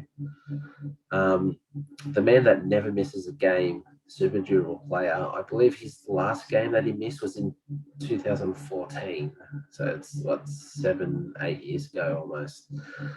Super consistent, usually runs off the halfback, but last year, because we had a few injuries, he found himself in the midfield and on the wings a lot more. Hence his increased average to 104. He's been touted for more mid-time this year, and if he gets the opportunity, he's certainly a lock for us to coach sides. He's currently in 24% of teams. I've got another article piece here for Chris. So Mcrae. So the question is, what about Jack Chris? More time upfield, revert down back, or a bit of both? And Mcrae replied with, "We're going to play Pendles across halfback a bit more. He'll still play sometimes in the midfield, but he's spending some time in pre-season in the back lines. That'll present opportunities for some of our younger guys to come through the midfield, as well as guys like Jack, Nick Dacos, Maynard. They might go through at times. I think taking like someone like Pennell's out, being there less permanently, there'll be those opportunities for those people to develop in those roles. We've got a number of younger midfielders we want to give time to and expose and find the right mix through there. Pendle's been such a great decision maker and an organiser. He can see the game really well for us, the half back, the young guys in the midfield, and help support the young guys in the midfield and back line. So it was a question about Chris, but they went on about Pendles a lot. But he pretty much said Chris will get time in there, but it didn't sound like he'd get more, which is what we all wanted. So me personally, as with Chris in my side, I think I might be taking him out. Jack? Yeah, going back to your stat, I'm pretty sure he has not missed a game since he joined Collingwood. Yeah. I think he's played every single game that he got since that trade. Hearing that is a bit of a worry, as I have him as well. And I told you this, I think it was a week ago, I was between him and Maynard. Which one do I go? But I don't think any at this point. From the sounds of things, I'll probably just hold now and see pre-season. If he's averaging 100 to 105, like if he's scoring 100 to 105, or just like that 100 mark as a defensive option, I think that's still a great option to have in your team. Yeah.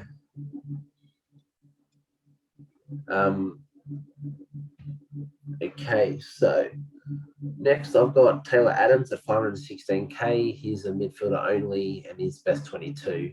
Personally, the man I see being our next captain after Pendles. He's a tough inside midfielder that never shies away from a contest and loves to play mind games with his opponents. If that's a small pinch or a jump punch, he loves to get in their faces.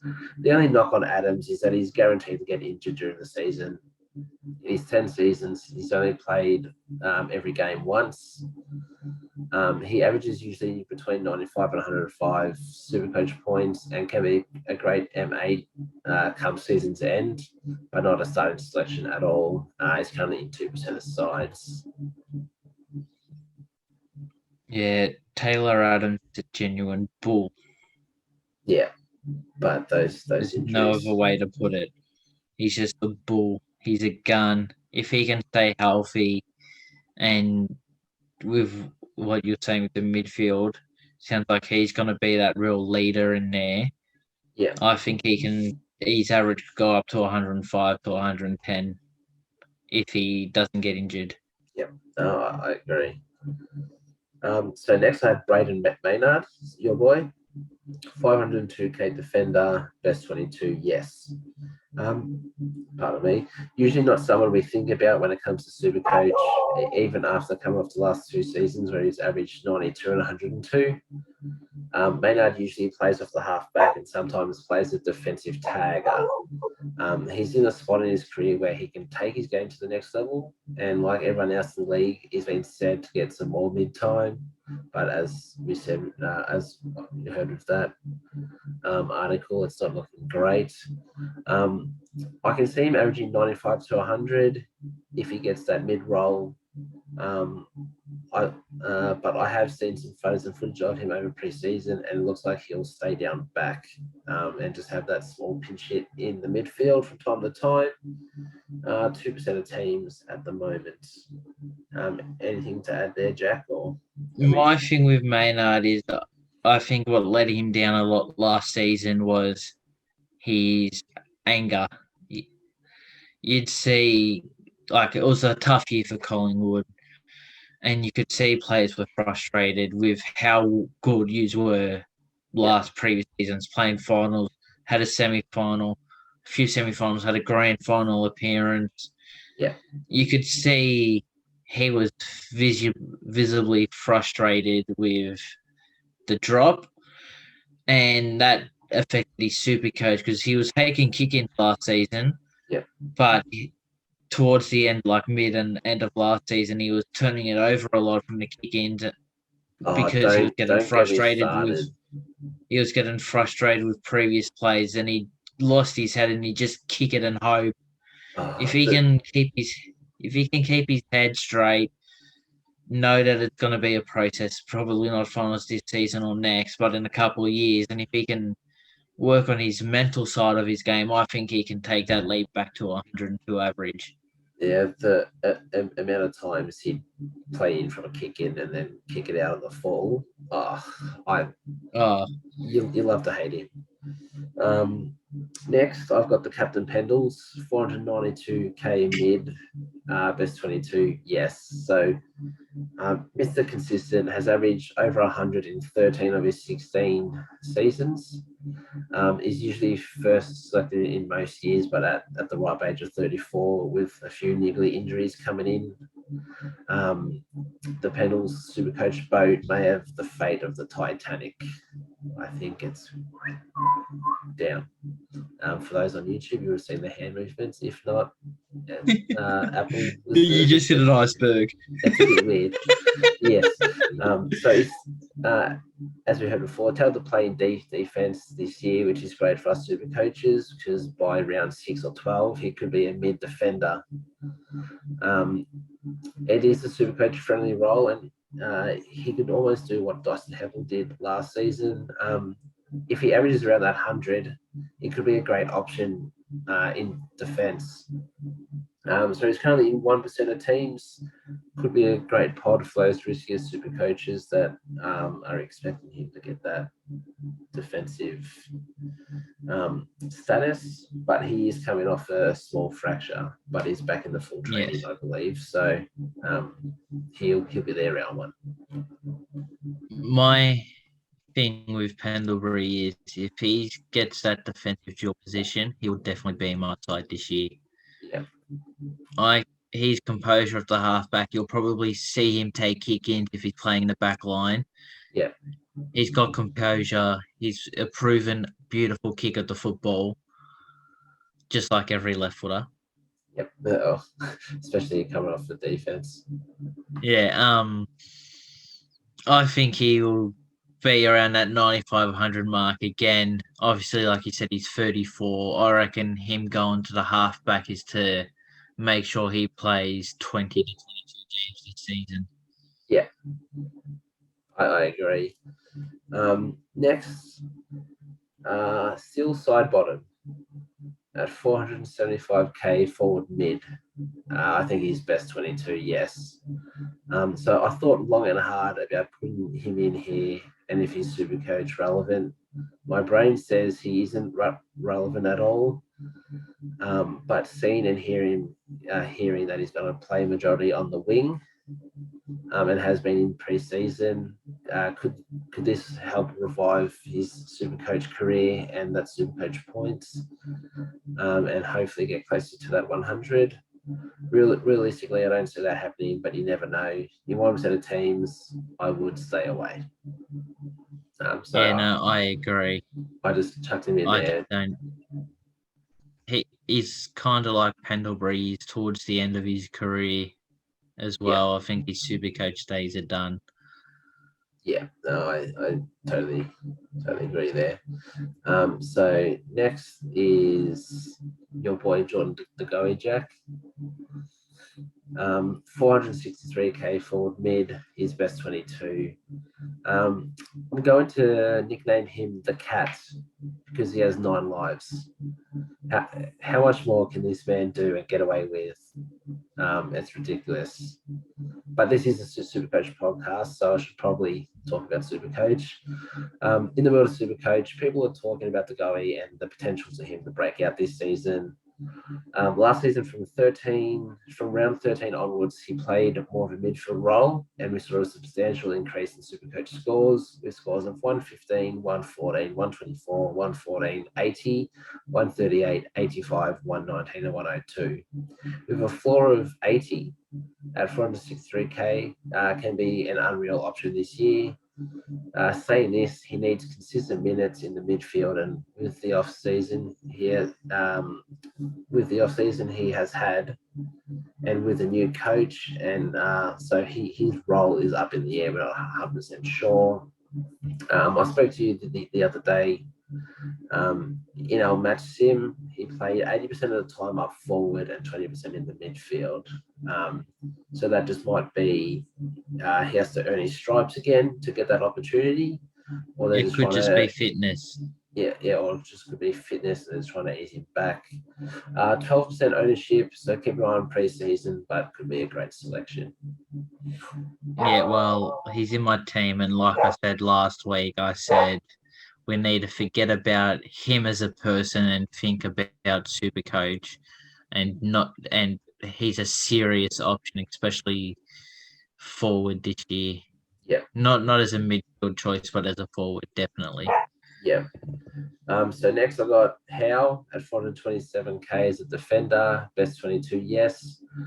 So according to Jack, he's the highest averaging defender this year. He has the scoring potential, as shown in previous years, but he's getting older, and with injuries starting to surface, I don't see a world where he scores 90 or above.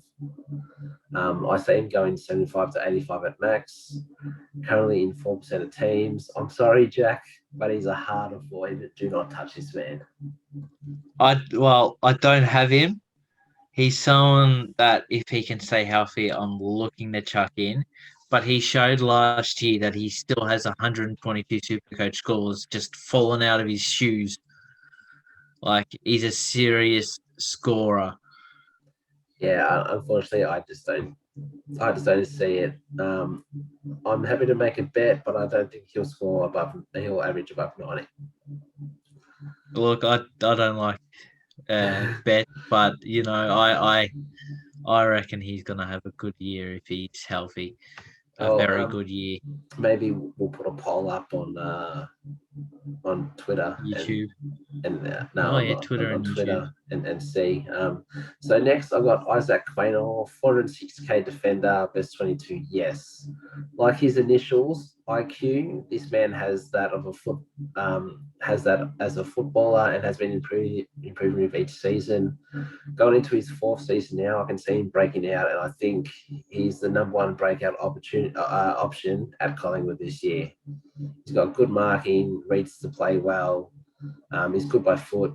He's quick. He just needs to find more of the ball, and he can be a serious player. Currently at 1% of teams. Would just like to put this on record at season end. I have called it early. This man is a breakout option.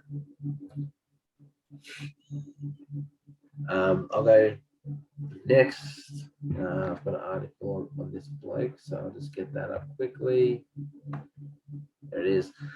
At 359k, Pat Lipinski, midfielder, best 22, yes. I spoke about him last podcast, so I won't say too much. Coming over from the Dogs, he will slide straight into our midfield. Has been there all pre-season, and only hearing and seeing good things. I think he can easily go 95 plus. Just needs to work on his defensive side, so more, getting back in defense, tackles, intercepts, stuff like that. And with the opportunities in the foreseeable future, to be able to get the ball a lot more can be a great option. Currently in 3% of sides. Craig Mcrae was asked, it felt like Lipinski should have played more at the Dogs. Why were you guys so keen to recruit him? He's already shown in early stages of preseason that he's an elite runner and can just transition in and out of congestion really well. His hands are sending out in any match play. He was starved of opportunity. He could be playing in most other teams. If you look at the caliber of players he was having to get in front of at the Bulldogs, that happens. My time at Richmond, the same thing happens with players. They miss out. He's set himself to have a great season, and on the basis of getting an opportunity and being able to display all the things he's good at, without having seen him train with us, we thought he was suited to a wing or high forward role. but has been expressing his talents through the midfield, so he'll get a good opportunity right through there. So what I take from that is midfield minutes, lots, and could be rotated wing or half forward. Yeah. So at 359k, I think is a good option. Good with those mid prices. Yep. One person I do want to quickly, I don't have it written down, but I just want to quickly go, is Darcy Moore. In this interview, he was asked, where is Darcy Moore going to play? I'm really keen to let him lead from the front as a key defender for us. Having said that, I think there's going to be times where the game may need an injection of him as a ruck or go to forward and kick a goal for us. But he's been an All-Australian key back, so that's where he'll predominantly play. So Darcy Moore could be defender. A steal. And could get those ruck if he gets tap outs, who knows? Well, if he plays ruck, he's getting midfield minutes pretty much, which means he'll get much more of the ball and get more super coaches with inside 50 and stuff like that. Yeah. So that's very interesting. So I have Finn Mcrae, 26k mid, best 22, yes. Brother of Jack, the man that has hit the gym what looks like 5 times a day, was starved of opportunities last year and stuck on that forward flank or that forward pocket, has come back looking jacked, and for that reason has been touted for a significant role and a super coach scoring improvement. At the price similar to Horn Francis, I think he is the better option if given the midfield time. We have been hearing and seeing over pre-season. He has looked like a young bull and tearing up the midfield in 6% of sides. If he gets that role, will easily be an 85 plus player and make probably around 200k, and we can move him on at the buys. Yeah, I'm a bit nervous with Mcrae's in my side at the moment, but I'm seeing where he's going to play in the pre-season games. I'm not I don't know if he's going to play much midfield. I don't know. New coach, new system. If he gets midfield minutes, he's a great selection, but it's just, is he going to? Well, in the article I read out just before, he was named to play midfield. So yeah. I think it's looking promising. But for me, he's the only midfielder in my side that I can see me moving on to Jared Berry. Next, we got the god himself, Nick Dacos, 193k mid, best 22. Yes. I was just going to write the word lock in his summary, but that's a little bit unfair, especially on the 2022 season's Rookie of the Year. He has it all: skills, composure, decision-making, the works. Average a bazillion disposals in the NAB League and a trillion Supercoach points. Just put him in. He has been set to play off the halfback, but will get some time in the midfield as well. Could easily score 90 to 95 plus as a rookie in 61% of teams. Just put him in. He's got a massive engine as well. He can go for bloody years. Yeah. And Craig Mcrae was asked, where do you plan to play him? And he responded with, I'm determined to play him in multiple roles. We're going to try play him across half back and through the midfield. And then I'm certain he'll play some time forward too. It's just a matter of trying to get him to adapt to the physical nature of AFL and then making sure we look after a guy that's played not much footy over the last couple of years. So yeah. I probably wouldn't dig into that sometime forward.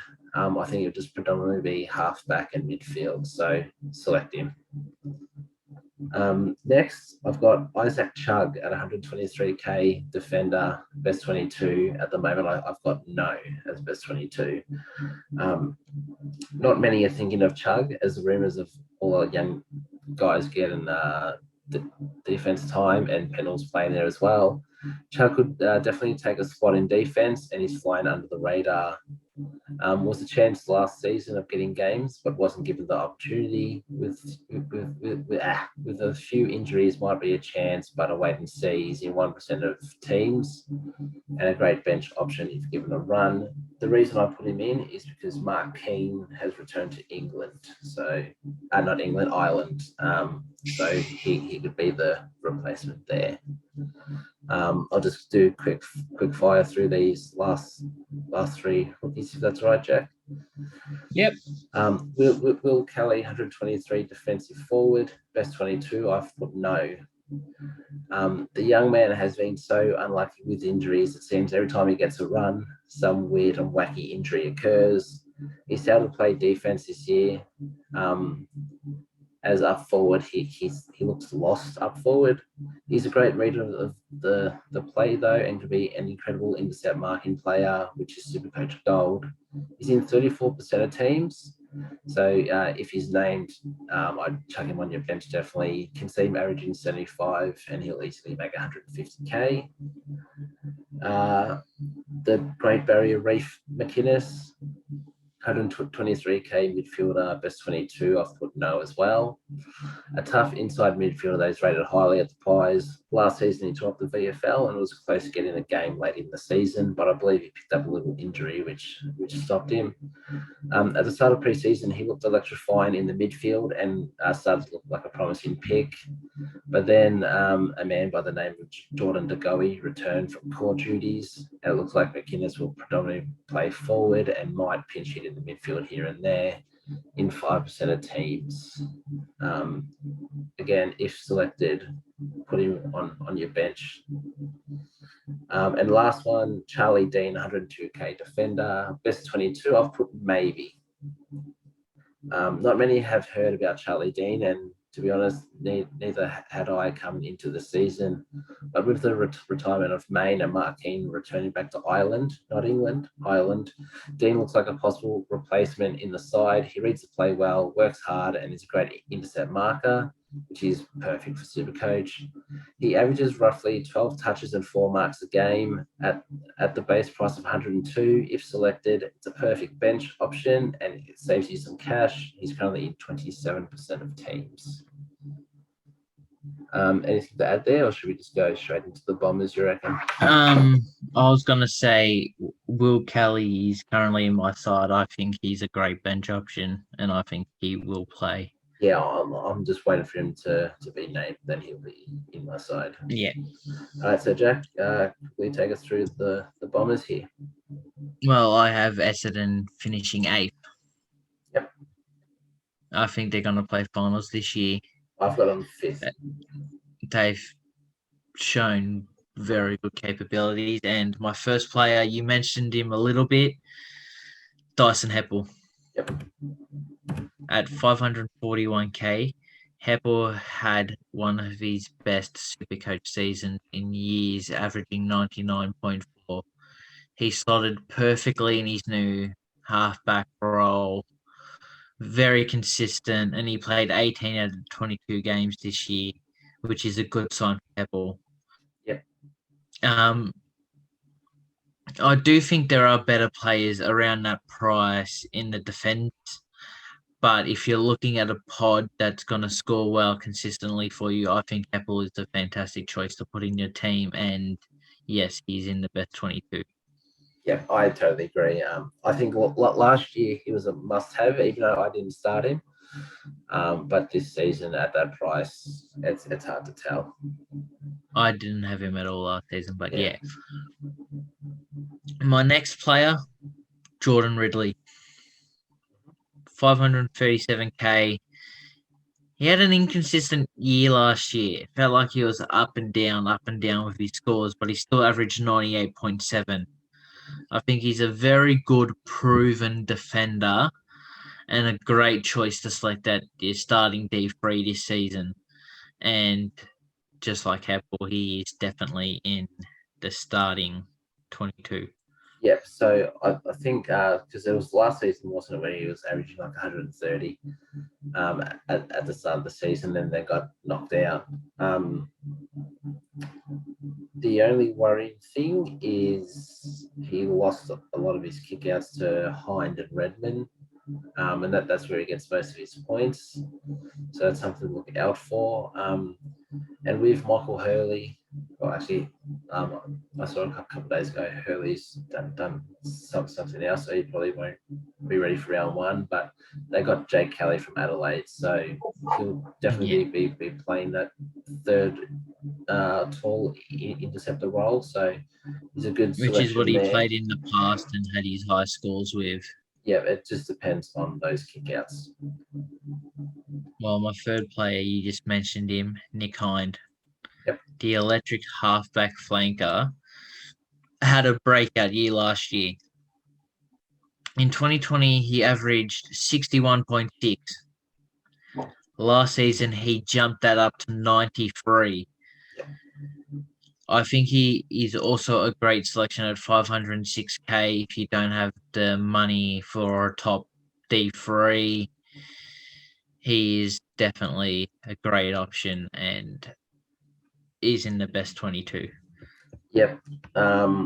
With Hind, I think it's. Do you think he can average that again, or do you think he'll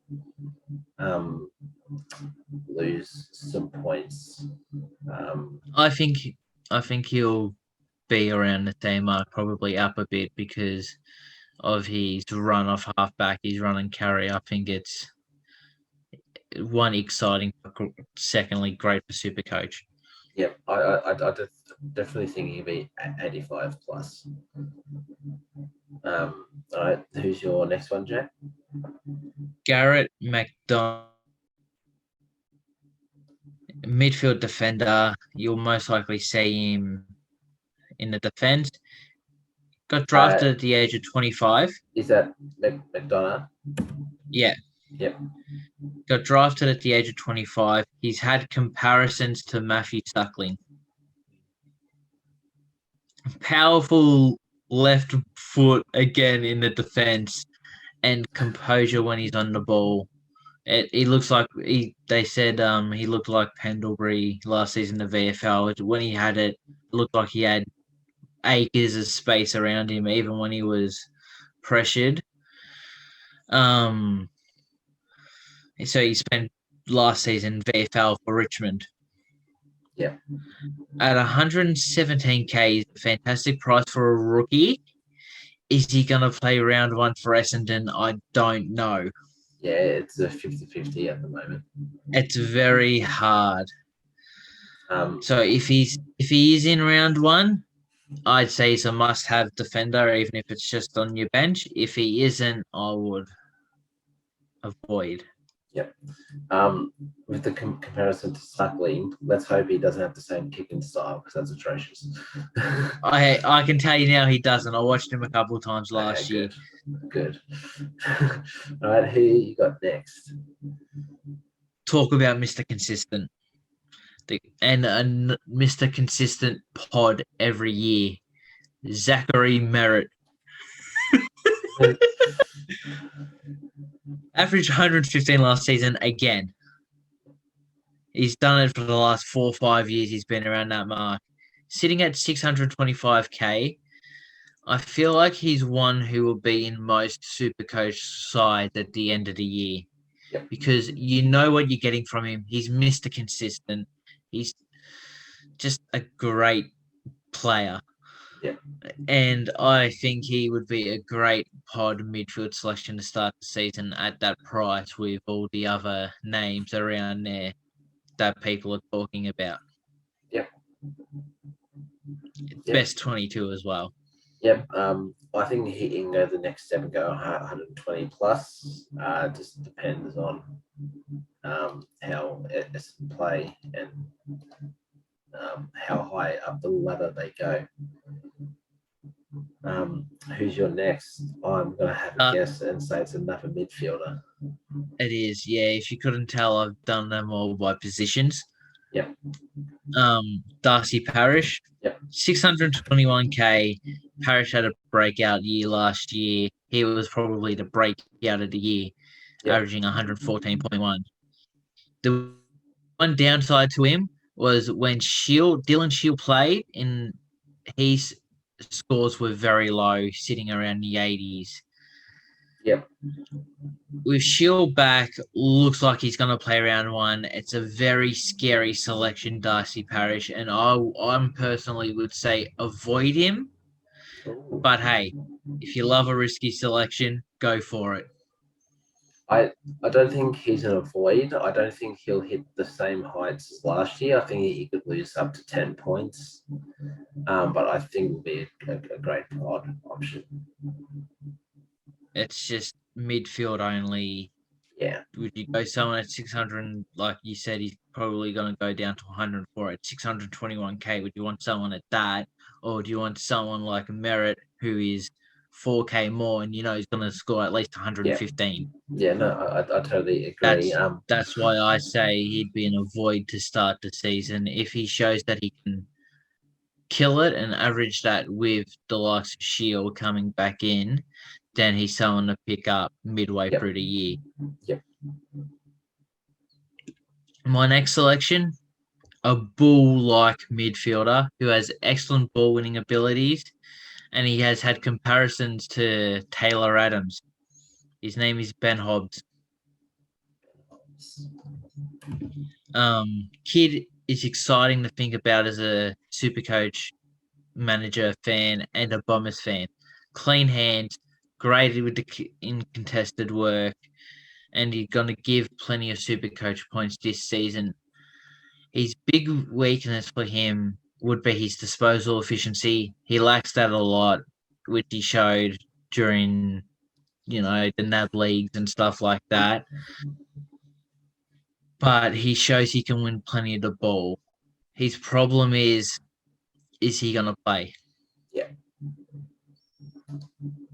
That's his one worry. Essendon, if you would say one spot that they are set in, it would be midfield. Yep. He's definitely a person that they rate very highly. I think he does play round one, but I don't think he plays full-time mid. I think he gets put on the half-forward flank that rotates in. So take with that as you will. But if there's a few injuries in that midfield, I reckon he's first to get a go. So probably not an on-field option at 153k. And the big question is, do you want to have someone with a bit of an elevated price on the bench? Probably not. But keep an eye on him. My next player, like the Goey, we need to stop thinking about him as a person and think about his abilities as a footballer. And he's the package, Jake Stringer.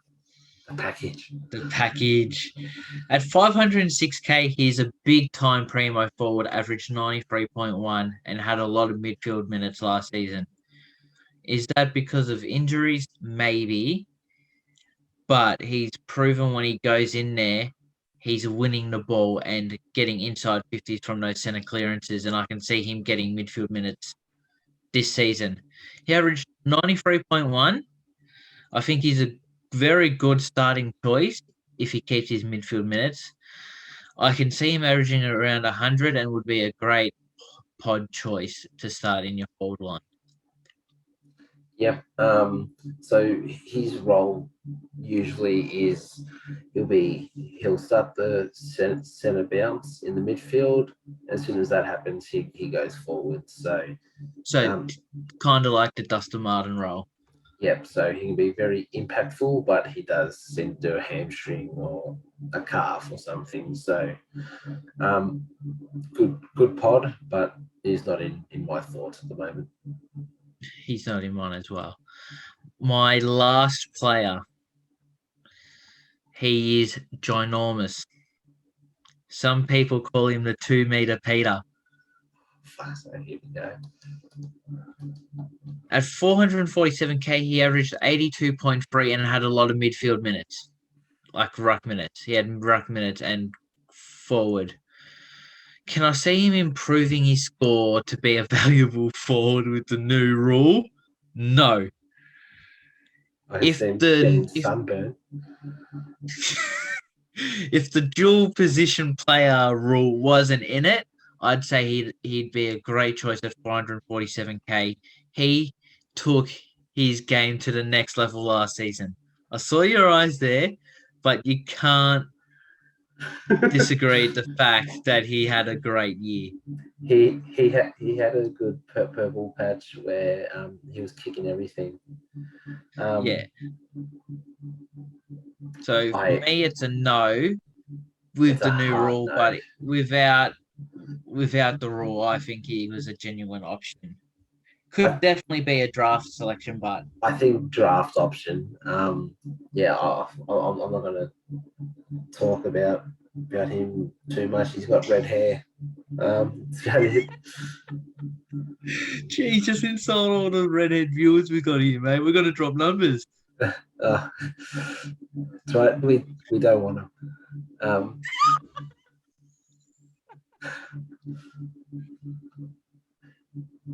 So I had 6 players that you did not have. Yeah. First one was Andy Mcgraw. Coming back from injury, he was playing those midfield minutes. He was expected to be there, and he was looking like a breakout option. I think if or when he comes back, he'll go back to the halfback flank. I don't think he'll play that inside mid role. So could be a good 80 plus average on the halfback flank. And then I got Draper, the big ruckman. I can see him being a ruckman of the future, but I don't see it now. He could definitely break out. He's been in the system for a couple of years. He's got a luscious mullet, and he's a big boy, so definitely a draft option, but could potentially break out. I've got Dylan Shiel. I think he's a hard avoid, just always does an injury, and that they were saying he's going to spend a lot more time in the forward line. So if you've got him, I chuck him out. Maybe he's an option for DPP if they have a few injuries and he plays mid-time a lot more, but I definitely stay away.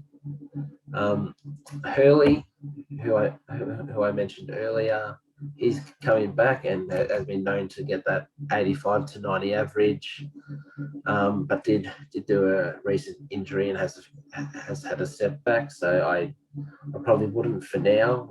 And with getting older, it's probably an avoid as well. Jai Caldwell is a mid-pricer that could be interesting. Comes back and plays that full mid-time. He's a proven ball winner. Like the guy's a gun. He just needs to play consistent minutes. At GWS, he showed a lot, and unfortunately last season copped a few injuries. So keep an eye on him. I think he's mid forward. If not, he's just a mid. But I think he's mid. Yeah, if he was mid forward last year. If he rotates forward, could be a DPP possibly. And the last one is Zach Reed. He was a 190k defender last season. They rate this bloke highly. He's 200 and something centimeters. He's put on muscle. He's looking huge.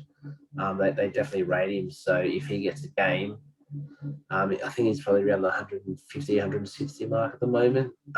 He could easily average 75 plus.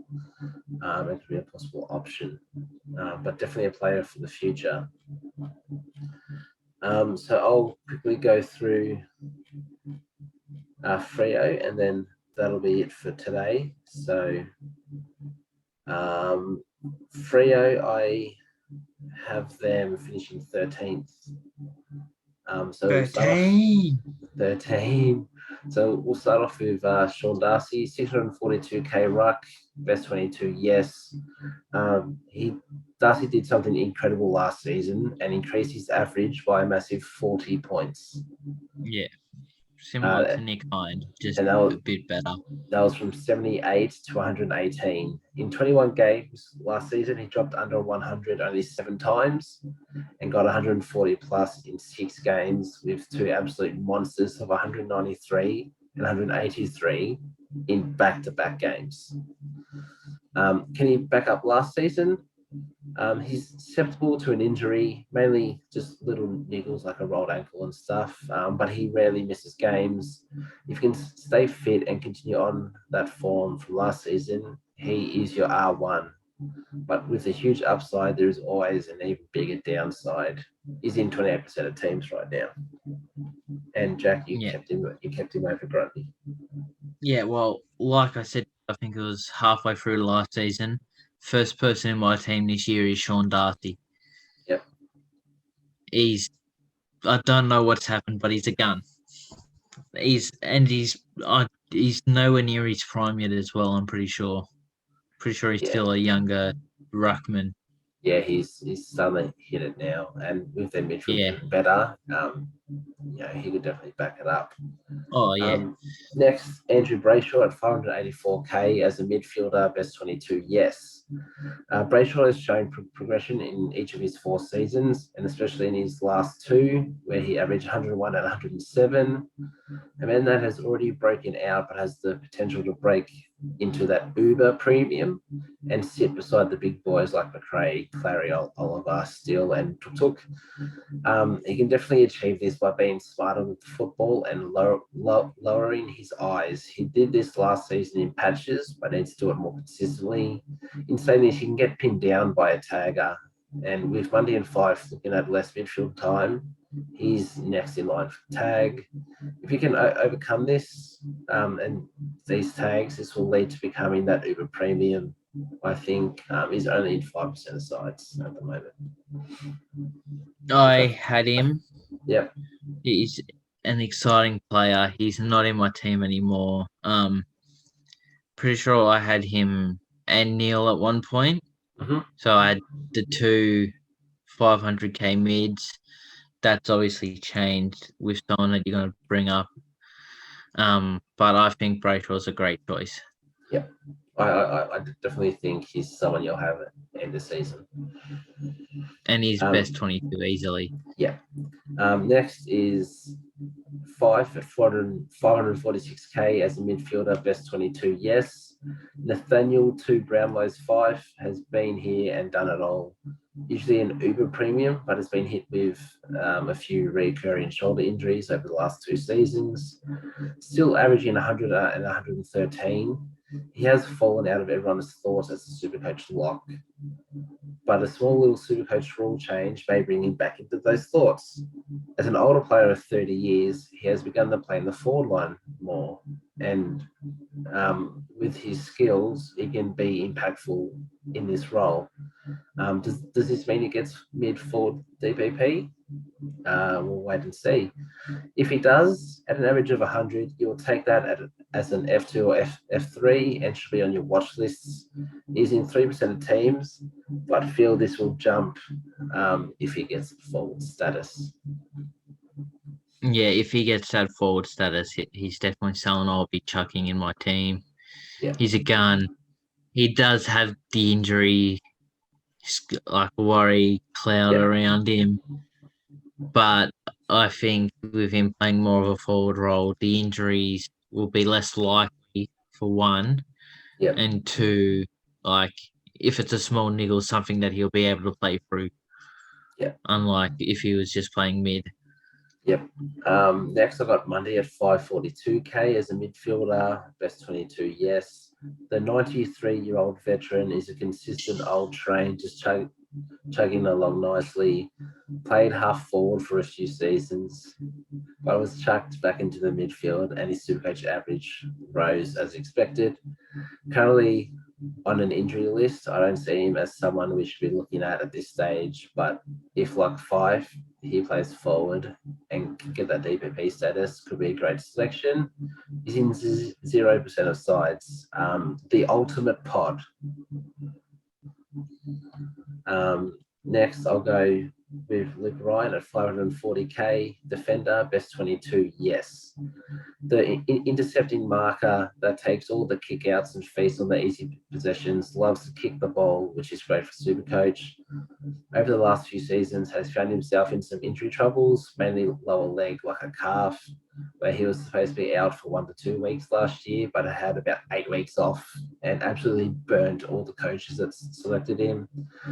With the possible emergence of Hayden Young, who I'll speak about a bit later, who could take away some of his kickouts, he may see a decrease in his average, but the main problem is his injury history, and he's in 4% of teams.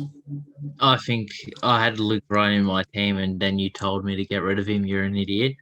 Yep. There's better players. Yep. Luke Ryan averaged 120, I think it was 2 years ago. Around there, yep. It was before the kick-ins meant anything, unless you played on. If he plays, I can see him being that 100, like that Jake Lloyd type defender because of his interceptability. He's got a beautiful kick, and then you're adding the kick-ons as well. I think if he's healthy, I reckon he's a must-have at least by midway this season. Yep. Yeah, look, there's definitely a world where that happens. I just don't see him in my side. I just think those injuries are too much. Yeah. Next, Caleb Sarong, 451k midfielder, best 22 is a big yes. The breakout king. I spoke very highly of Strong last week on the podcast, and nothing has changed. I can still see this man. Yep, and Jack did as well. I can see this man going 110 this season, as I said. Similar to Brayshaw, his increase will come from more mid-time, as Fife and Mundy will be rotated forward. He can be anything, and if you can fit him in, I'm calling him a lock. But saying this season in my side, so awkward. But he's in 8% of sides. He's in my team. He's in your team. And I think he's a lock. And like I said last week to add on, I think you forgot it again. Chera's out. He's getting more inside mid minutes with Chera out. And then adding the Fife and Mundy rotation, that's just adding even more inside mid minutes to his name. He's gonna go off. Yeah, I totally agree. So next is the guy I spoke about, Hayden Young, 418k defender, best 22. Yes, I know I just spoke about Sarong breaking out, but this bloke could be the second for Freo this season. Young is a highly talented and skilled player that has a beautiful boot on him, which I think Freo will be looking to use out of the back line this year. With more responsibilities with kick-ins and players looking to give him the ball, a bit like that Lloyd, Rich. I can see him to elevate to a 95 plus average, and at 418k is a great M8 option that you won't have to waste a trade on. He's in 1% of teams. Next, I've got Mickey Walters at 349k as a forward, best 22, yes. Sonny Boy Walters has always teased us super coaches. Starting as an energetic forward looking to turn midfielder, has never reached that potential due to injuries. He's extremely talented and skilled, but I feel the fire has burnt out and he doesn't seem like himself anymore. If he does find that spark again, he could be a great selection, but at this point, I don't see him being relevant at all. He's in 1% of teams. Next, I've got Jordan Clark at 338k as a midfielder only, best 22. I've put no to start off in round one. I think he might be. Well, the reason I think he could. The reason I say no is because he absolutely burned me last year. I selected him, and it was all Chris Scott. So he was touted for more opportunities at the Cats, but Chris Scott changed his mind quicker than a female trying to choose an outfit. When given the chance, he showed his talents and that he can be a solid Supercoach scorer. Can he grab that opportunity at Freo, or do one of the young guys take his spot in the team? As a midfielder only option, I don't see any value unless he gets defender status through DPP. Watch pre-season just to see what looks more likely. He's in 1% of teams at the moment. We'll go to Darcy Tucker, 323k defender, best 22. I've put no, but I'm going to change that to a yes. You were rating him highly last week. Yes, and I wasn't sure how he'd go, but there was a match sim that I read, and I'll get into that a little bit. So, another person riddled with injuries and stopping a player from reaching his potential. Tucker can be that running halfback or outside wing player if he gets a good run of games.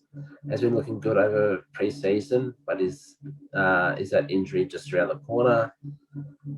They had a match sim, and apparently he was playing that wing role and some time in the midfield inside. So if he gets that role, it could be more of a selection. At only a 59 average last season, he has to increase the average by at least 35 points to become relevant, in my opinion. Maybe he needs to chat to Sean Darcy, and who knows, it might happen, but he's in 2% of teams currently. Next, we'll go Will Brody at 224k as a mid forward and best 22. Yes, wasn't given the chance at the Suns, but when he was, it was in a role that doesn't suit his play style. He needs a run in the midfield and consistent minutes, and hopefully he can get that at Freo. If he does, he can average 80 to 90 points. But if you struggle to get a game at the Suns, his chances of Freo, you think, would be a lot more slim. I'd say, especially with Mundy and Fife rotating more on the forward line, that I reckon that gives him more midfield minutes. Yep.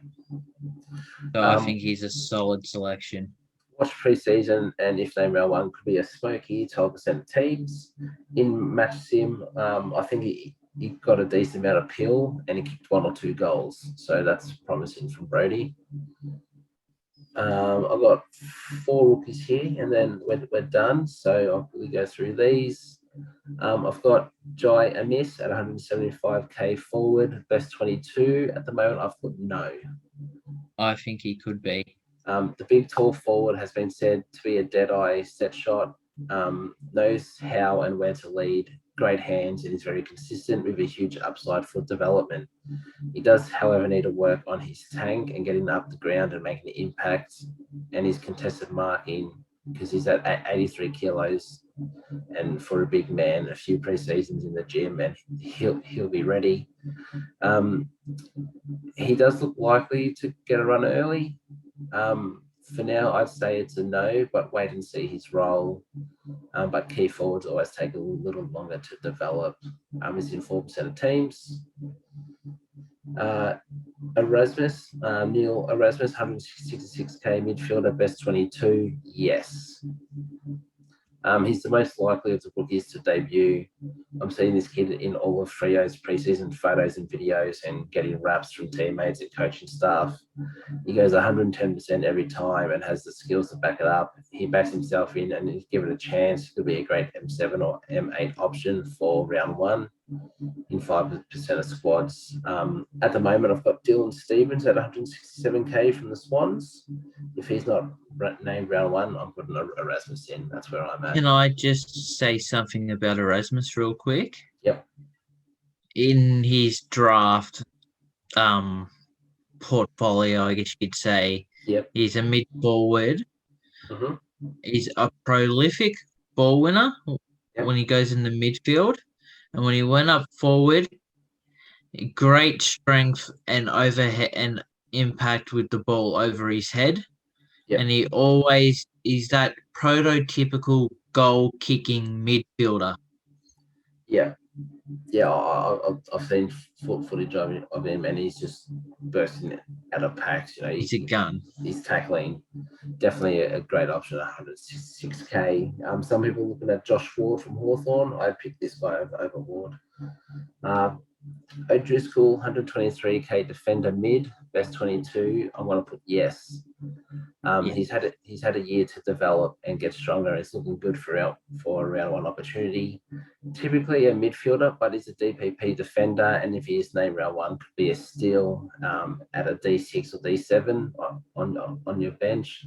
Averaging 14 disposals and 14 marks with the halfback in the waffle last season. Sees him going around that 75 average if named. Keep an eye out for this bloke. He's in 21% of teams. With O'Driscoll, one thing that they had raps about him is his work without the ball. Yeah. So like his tackles, he's got amazing pressure tackling game. He could be one of those people who floats into the midfield and has that defensive role. Yeah. Like it took Miller or Jack Steele. He's someone who could go in and do that. But he's also got great marking abilities. He's very strong in a contest for a defender. I think he's a great selection. Yeah. No, he's definitely in my squad at the moment. Next is Matt Johnson, 117k midfielder, best 22. I've put no. Was looking like a great option all pre-season up until last week where he fractured his foot and he'll be out for 4 to 5 weeks. They said he should be good for round one, but with an interrupted pre-season, I feel like he misses out. So it makes it hard to select him. As I said, he'll miss a chunk of pre-season, and with Erasmus tearing it up, I only see room for one of them. And at the moment, I'd pick Erasmus. If Freo go down with a few injuries early, I could see him coming in. At the moment, he's a no, but should get a run at some stage this season in 9% of teams. Yeah. Another thing with Matt Johnson, he was rated the most reliable midfielder with ball in hand. Yep. They said he was more reliable than Nick Dacos, Jason Horne-Francis, Ben Hobbs, Finn Callaghan, all these massive names that went very early on. Yep. They reckon Matt Johnson would have been up in that top 4, top 5 if the games were able to be played all season. Yeah. So yeah, as I said, he will get a run at some stage during the season. It's just a matter of when. So that'll do us for today's podcast. Hopefully these reviews were helpful and you got some new information out of them. Next week we'll be going through the Suns, Cats, Giants, Hawks, Demons, and Roos. We thank you all for listening. And don't forget, if you have any thoughts, comments, or questions, feel free to hit us up on Twitter at BreakEvensPod or on the YouTube comments at the BreakEvens. We look forward to hearing from you guys next week. And until then, it's bye for now. Catch ya.